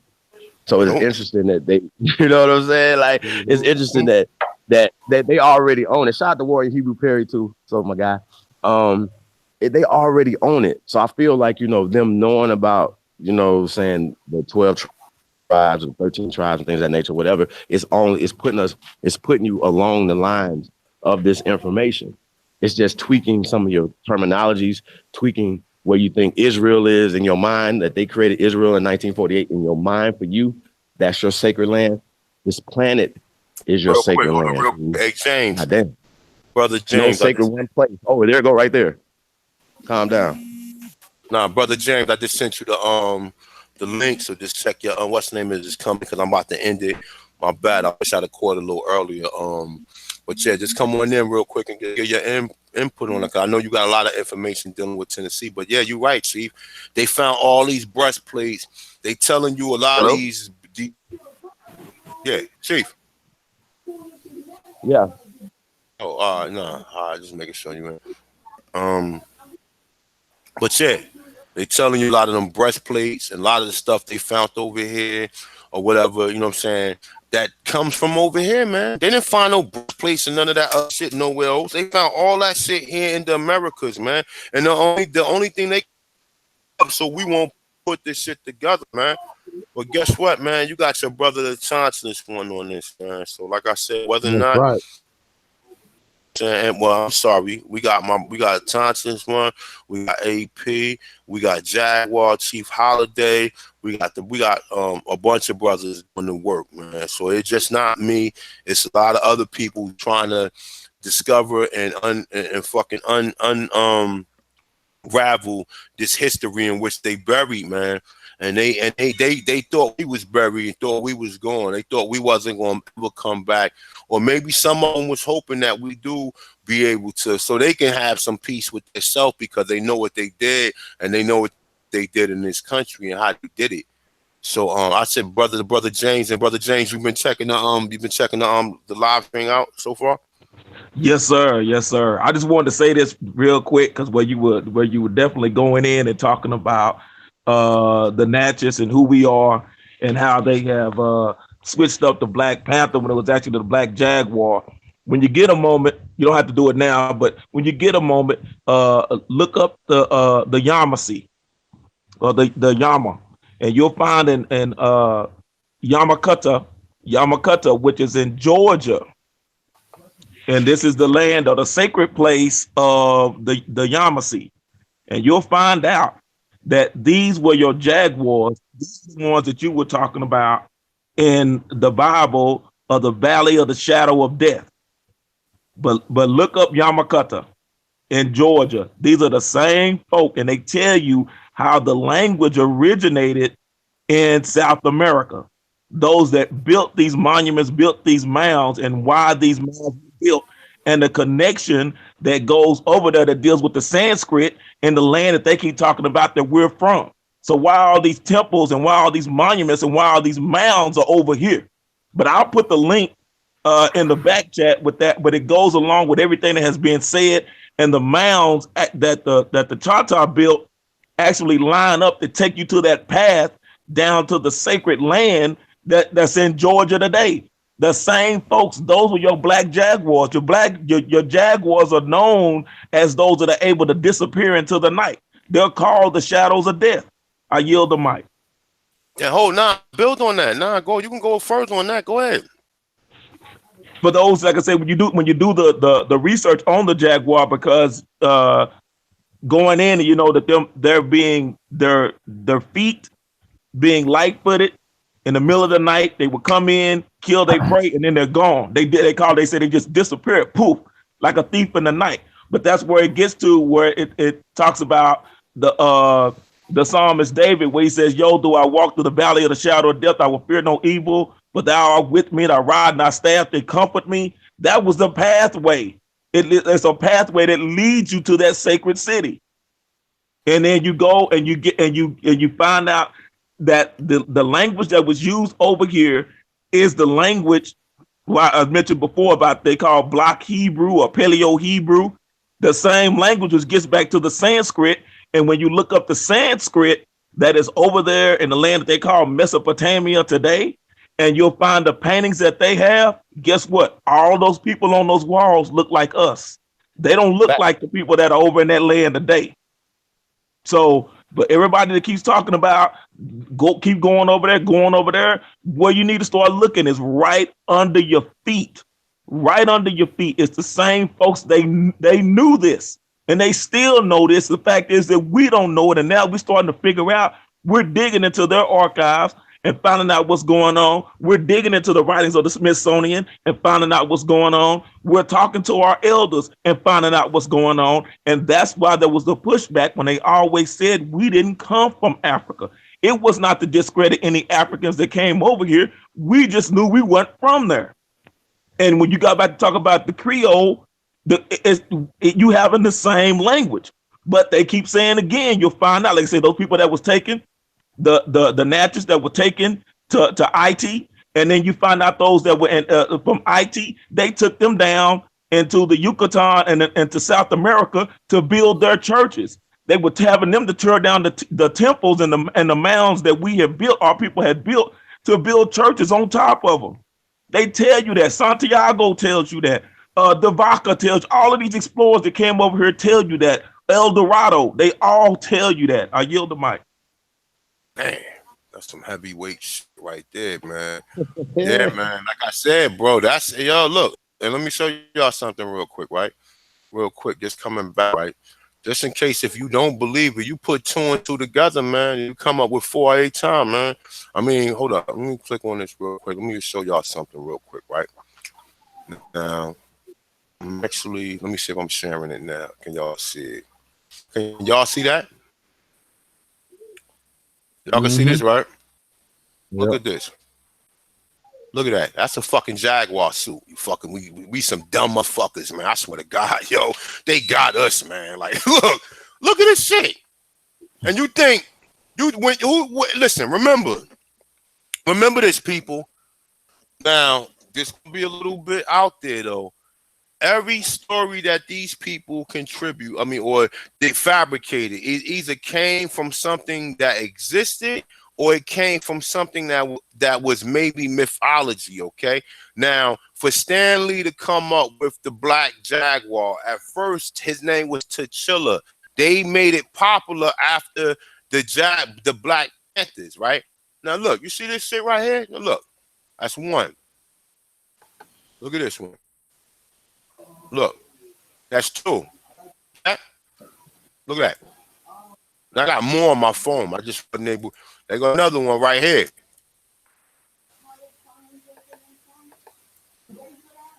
Here go a funny looking one. Yeah. You see my avatar with the mirror. That's right. And they, you know what I'm saying? And like I said, I got a bunch more of them that I do research on, whatever. But this is my other computer. I got more on my phone. I got the other ones that's wearing the fucking feathers in their head too. You know what I'm saying? So, like I said, man, they've been playing us the whole fucking time, man. You know what I'm saying? And like when it's nothing worse than when you feel like when you get played and you recognize and then you be like, man, God damn, they've been playing us the whole time. The cracker just showed you Wakanda. He told you the H, the R sound came from here. Isaiah. You know what I'm saying? All of these are. All of the eight signs come from the Americas. Wakanda and all this. Yeah, man. Right. Here goes some more. Here goes some more pictures just to show you several people rocking Jaguar attire. Jaguar attire. That's the Boma Park mirrors right there. You see them in the Boma Park mirror. You see them in the ones I was just these right here are called what the fuck is the damn, I can't think of it. It's gonna come to me soon as I get off the what's name. The Mendoza Codex. The ones I was showing you are called the Mendoza Codex. So you got the Boma Park Memru, you got the Mendoza Code. All these people, they showing you black fucking people. But these damn motherfuckers that keep telling you, no, you from Egypt. No, you from Egypt. You from over there. Like I said, man, I could not. Honestly, I'm just humbly saying this. I could not be in a room with any of them brothers, man. I'm telling you, I could not be in a room. And just to speak on Wakanda, look at this outfit this brother got on right here. I mean, we're gonna look at it. Look at this. This is the whole skin tight, hot down outfit on. Mm-hmm. Yeah. The only thing sticking out is the bottom of his copper colored chin right here. Oh. That's a full Jaguar. You see what I'm saying? And they tell you Wakanda. They telling you this shit. He just told, like, and think of it like this, man. You just gotta laugh. You just gotta laugh because these people got you. There is no Wakanda in Africa. The Wakanda's over here. The Black Jaguars over here, aka the Black Panthers over here. When he resembled the El Dorado is over here. When he told you the black what else did he give you? He gave you something else about Kansas or whatever. They gave you a couple of different keys. And the funny part is, man, our people is so fucking stupid. And I tell people, listen to this, bro. None of us are Africans. None of you have more. Even if you believe they brought Africans here, which I don't believe it no more. I don't even believe it because if they was taking your people from here to the Caribbeans and bringing them back, how do you show me which one? How do you know they Africans if the Fisgama and the Indians that of zero? How do you know that they Africans? If they was already taking you from here to West Indies, then bringing you back, prove to me that they African. Don't tell me fucking Brazil was inhabited by nothing and you brought all them people over there. Don't fucking lie to me and tell me that. Don't lie to me and tell me that Brazil was inhabited by nothing. You find the same people in Peru, the same people in the fucking Mayan civilization. Yo, like I said, man, I challenge any of these motherfuckers, man. Any of these motherfuckers in these institutions, any of these people. Don't lie to me and tell me you brought 5 million people to Brazil. Now you telling me 200 years later, it's almost 200 million of them. So 5 million people, 5 million people. You know what I'm saying? You want to say 2 years later, it's almost 200 million. So you bought from 5 million to 200 million 200 years later. Are you serious? Are you serious? Yo, bro. Those numbers have been revised. They have been taken down to 4 million just in general. Oh, you breaking up, Chief. You breaking up a little bit. Go ahead. You're still breaking up, Chief. I don't know. Maybe you want to fix your mic. I want you to get that out. I can't. Give me a mic check. Mic check. Give yourself a mic check, Chief. Goodness, say what you just said again. Oh, I was saying that. What was we talking about? That saying that the numbers was revised. The ones. Yeah, they revised the numbers. Remember, it was 12 million and so many million. Like I forgot, a couple million came into the Americas. Well, based on the slavevoyages.org, their numbers, based on the numbers that they're saying, based on the ships that came here, based on their numbers, that they went down to 4 million. And less than 500,000 that came into the Americas. Nah, you're gonna have to show that to me. I break it down all the time. We got to do it, but we got to do it right. But they talk about 40% came through Charleston, South Carolina, which came out to about 100,000. Hold up. hold up. Yeah. Hold up. Just hold up. All right. So you saying that because remember, all right, the embarked, it was 12.5. It was 12.5 million, okay? So now the disembarked, it was 10, close, it was like almost 10,700,000. Yeah. No, I'm saying those numbers have been taken down drastically. All right, so now hold up. Yeah, So hold the fuck up now. Hold up, man. I mean, I ain't mean encourage. Hold up though. Hold up. Just hold up. Now check this out.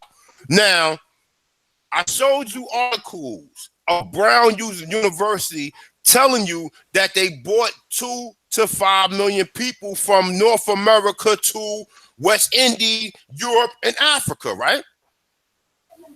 So that even more sedates my claim what I say. They didn't bring no motherfucking Africans here. These lying motherfuckers, man. They didn't bring no Africans here. The people that they was bringing back was descendants of the people that you took out. So, there's a current that comes from North Africa that brings you right into. Get the fuck out of here, man.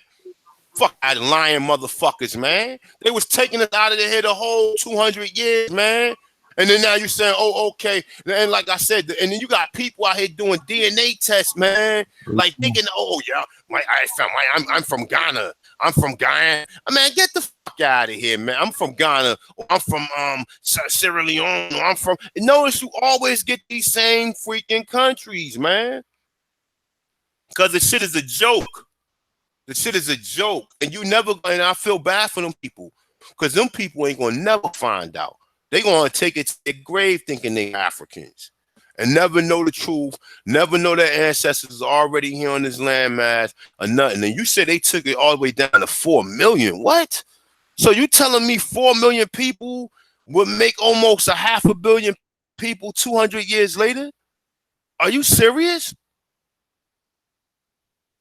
I'm impossible. Are you serious? 4 million people. There's almost you look in Brazil yourself. How many people in Brazil identify with being black? It's over 150 million people, and now I know it's only more people. It's over 150 million people who identify with being black, and then we got so that's in Brazil alone, 150 million, right? Here they tell us 45. Why don't the numbers never go? Last 4, 5, 6 years ago, it was 140. It was 144 million. When the numbers gonna go up? Why do they keep your numbers down? Keep on telling you, oh, it's only 104, and then the same people keep on coming with the same fucking story.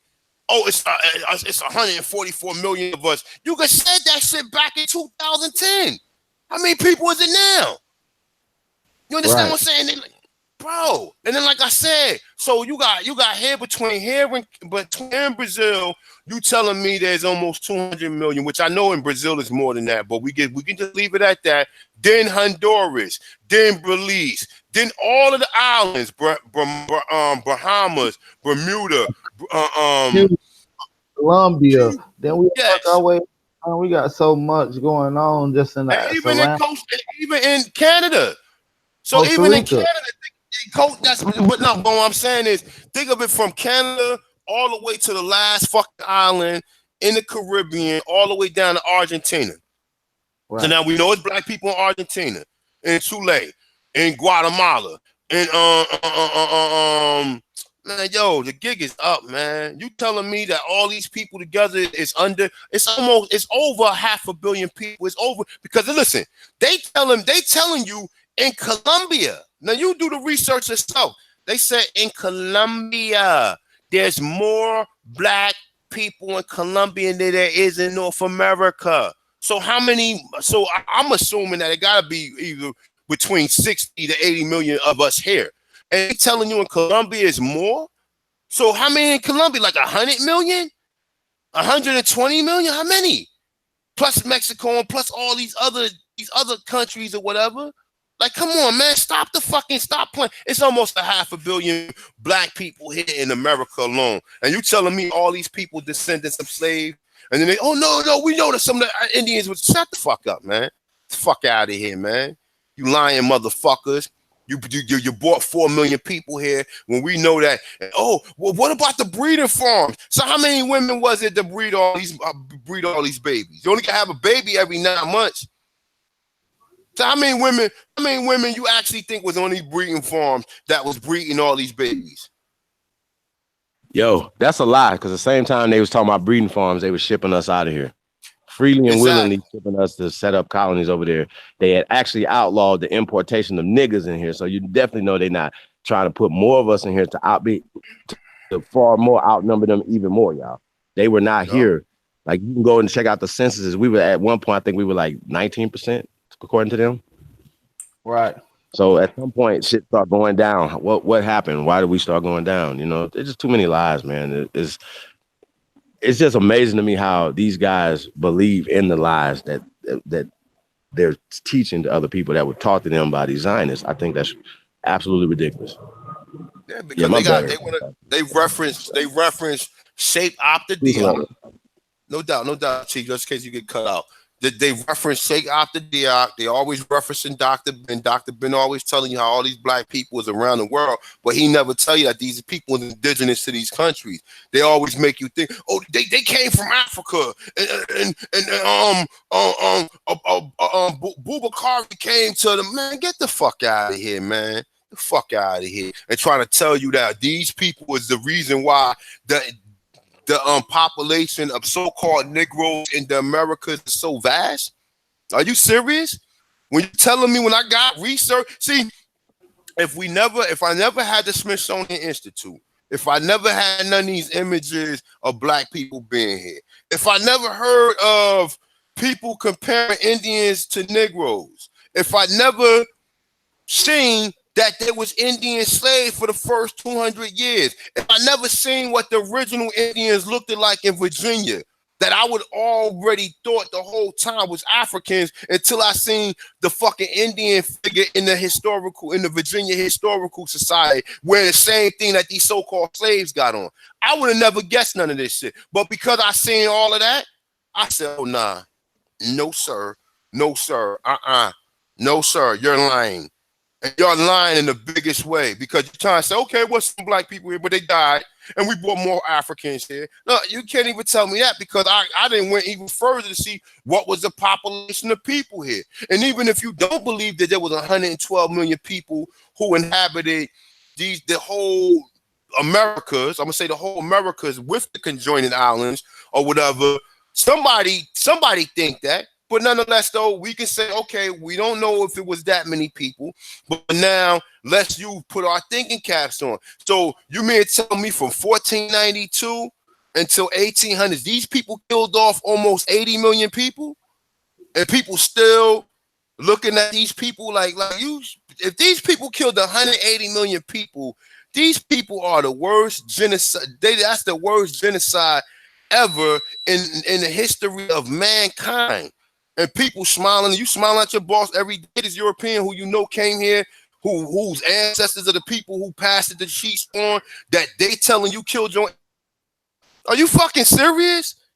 These people killed over 80 million people here, and then tell you they enslaved other people and brought other people here, and they get smart. Well, that was then.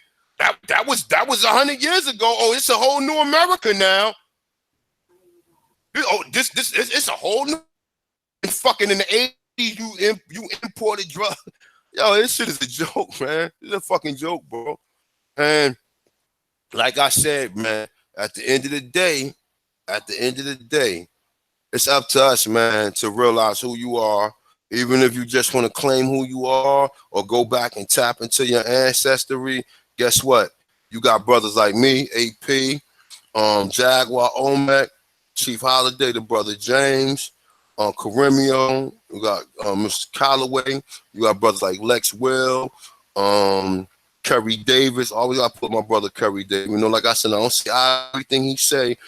That's still my man, because I learned a lot from him. My brother Michael Hampton, even the sister Phoenix Moon,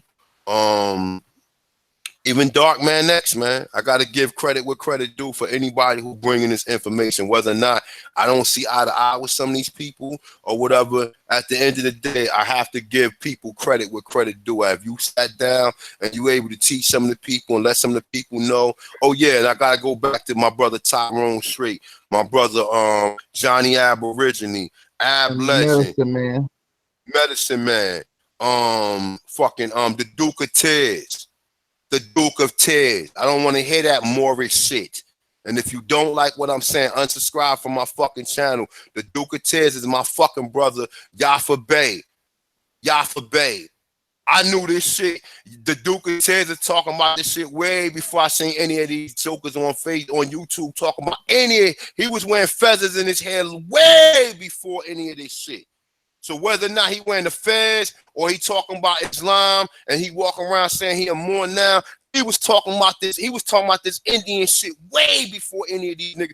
That's the reason why the House of Consciousness didn't fuck with him, because he was the only one telling us that we was Indian. And them niggas like, oh nah, you can't tell nobody that shit. Nah, we don't believe that.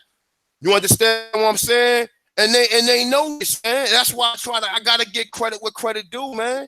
I don't care if you don't like Moors or you don't. I'm never going cut my boy off the Duke of Tears or act like I didn't learn a lot, because he was talking about all this shit and bringing it forefront before a lot of people was talking about it. So and also my brother Eileen Bay too. Shout out to Eileen Bay. I don't give a fuck what you think. Shout out to Eileen Bay. I have to shoot all these brothers. I shout out the same way I said Kerry Davis. I'm mentioning Eileen Bay. Shout out to Queen, the Washington Empress. You understand what I'm saying? Shout out to David Imhotep. Shout out to fucking when rocks cry out, Harvest Butler. Shout out to 4-3 Drop Radio. King Drop. Right. You understand what I'm saying? Shout out to all these brothers who done bring, because these are people who I avidly listen to, and I have learned something from all of them. Whether I see eye to eye with them, whether I still subscribe, I'm still subscribed to these brothers, or whether I still listen to them right now. I have learned something from all these brothers and sisters, and this is who all rolled up the Thompsonist one is. So like I said, I'm about to start winding this shit down or whatever though, but shout out to all the brothers who came through. I appreciate y'all. Or whatever, we will do a part 2 to this because we got so much information on Tennessee. This shit is pathetic, man. We're gonna definitely have another build on this. Before we get out of here, y'all brothers want to let brothers and sisters know where y'all can be found at. Sure. Yeah, man. I want to say it's always a pleasure being on your platform. This was a heavyweight bill. Like I said, this was a part 2 to the Tennessee history bill, and y'all already know, man. Salute to the brother Unconscious One, Jaguar, Chief, James, and the rest of you brothers that y'all already know who y'all are that's dropping that real information. Peace. Yeah, man. Peace and to the chat. Salute to the chat, man. We had some great people, man. We got people in the chat who be dropping gems that really can teach people. I know, at least in their communities, y'all. So that's why I'm a big advocate on everybody linking up with who they vibe with, man, because some people be dropping some heavy gems in the chats, yo. I'm talking about, it's serious, man. Like we know who we are, man. And like A1 said, man, we need to stick with each other, keep building, ignore these fraud, conniving scams that these other groups and cultures are trying to push upon us, man. Let's really unite, get in some group economics, you know what I'm saying? Provide some real security for your family and your community. You know what I'm saying? Let's build some stuff. Let's start our own science testing. If we can link up with some of these archaeologists and anthropologists, because they are reaching out to some of us, you know what I'm saying? So we can really get stuff going, y'all. Let's just stay connected, Subscribe to my channel if you already haven't, man. Jaguar. You know, if somebody can put it in the chat or whatever, man, because it's hard to find because you know how they do when you got that info. You know, so we've been doing the Atlantis build, which ties in right into what we just talked about today because we're gonna work our way here to America. They trying to hide a lot of stuff in North America because they know it's gonna solidify a lot of religious and cultural texts and codex from Right. the migration of our people, man. And so they don't want us to find this stuff out. So let's just stay connected, man, and power up. And like you say, A1, anybody else want to go against it can get beat up. I'm out, man. That's right. Where you at, James? You got something you want to drop with the people? Yes, sir. I'm here, and I agree with all the brothers, but AP said something too. But those in the chat, like I said, you all be dropping some golden nuggets. And when I mentioned the Yamasee, the Yama, and you talking about, yeah, this sounds like the language of my ancient land and the islands. You are correct. Jamaica itself, Yama. Find out to get to the roots of these words and the origin of these words and the languages and who they are. So I appreciate everyone in the chat. I especially appreciate you brothers here on the panel. I see Brother Chief. I know he has some technical difficulties and he dropped out. Every time, man, we get together, it's so powerful. Like I say, normally I just like to lay in the cut sometimes, but A1, man, there's something that you hit on and talking about this the Jaguar and those in the Tennessee and all the connections there. I'm like, man, I had to jump in, man. So I appreciate all you, brother, and everything that you do and continue to do. And shout out to my man, Brother Izu. Brother Izu is the language man. I know he's been banned from a lot of groups because he came with that knowledge too. But he's one that he is definitely tapped into, and that's his specialty is the ancient Paleo Hebrew. So shout out to him as well. But brothers, y'all keep banging, man. Keep banging. I yield the mic. Man. Peace, Brother James. Yeah, it's always a pleasure. Peace to everybody, man. Yo, and definitely shout out to the subscribers. Shout out to everybody in the chat room because listen, I do get a lot of fire people in the comment. And yo, shout out to the brother who actually gave me the Brother P Kanyan number, who put it in the comments. That I couldn't. I'm sorry, my brother. I should have wrote it down, but you know who you are.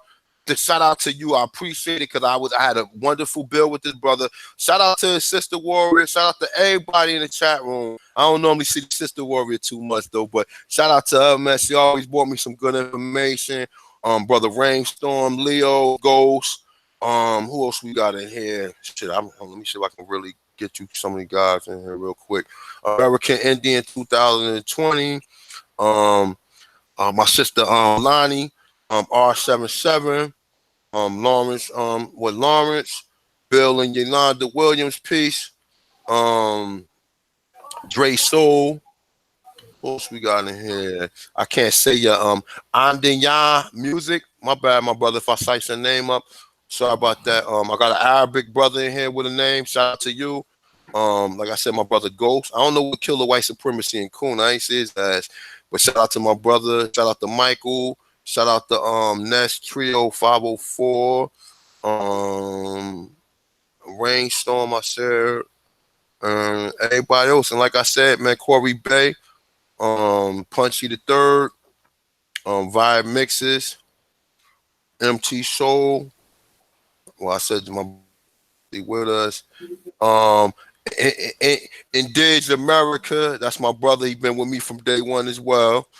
And like I said, if I didn't get your name, Joseph Cooper, Dark Energy Soul Child. Let me see who else. I said my sister Lonnie, 55813. Shout out to the sister. Shout out to Cash Face. Steven Starr. My brother Original One, man. When you gonna come back through, man? That's my brother right there. He was with us from the first chat, man. And shout out to everybody else, man, because y'all do bring fire, man. And you do, Chief I Am. You do bring fire. Y'all do drop some good information that keep the leads going. But like I said, man, I'm only one person, man. Ashamed to be here. whatever. Like I said, I'm only one person. Global International LLC, or what? Hold up. It say looks like it's like from a kid's book. It say where's the wild thing? I don't know what that. I don't know what you is. You trying to be sarcastic, or you with us? But any which way, shout out to the haters. DOT, Michael Bryant, Seek of the Truth, and everybody, Original Man, and everybody else, man. Like I said, man, please help the brother, man, get this documentary out. You see the work I do or whatever. You got my Cash app in the description. You got my PayPal app in the description. If you want to send donations, you can send them to them too.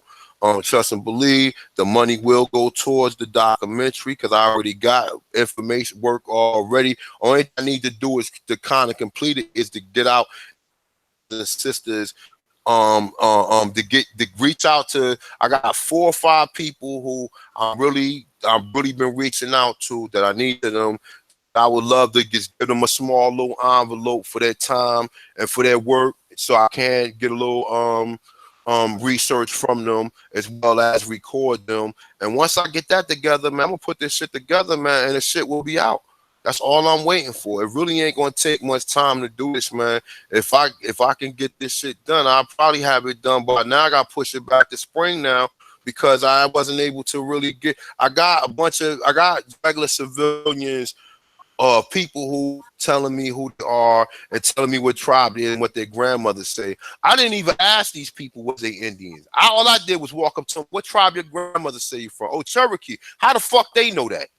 How the fuck did they? I'm not even asking them like, yo, what tribe you from? Why they not saying, oh, I'm from the tribe in Africa? They automatically telling you what tribe they is from over here, and you're gonna find that to be very interested in this documentary. That's why I'm telling you, support your boy, man. And like I said, if you want to copy some Aboriginal gear, you know, like you support Nike, Fendi, Louis Vuitton, you know what I'm saying, Hanes, and all these other people, support your boy. Remember, cotton came from the Americas, and our ancestors were the one that was yielding the cotton. So support your boy. Go cop yourself something. If you got any ideas of a Aboriginal garment or shirt or hoodie or anything, just send it over to me, and I'll be happy to make it, man. I just touched up, put some new stuff up there. You can find you something that you will love, man. Appreciate that everybody thus far who went there and, you know, spent their money, man. I appreciate you, definitely. And with that, man, yo, like I said, man, this is the Egyptian temple found in Tennessee. I have my brother AP, brother Jabba Omek, brother James, my brother Chief Holiday, as always, man. And with that, man, I'm out, man. Peace.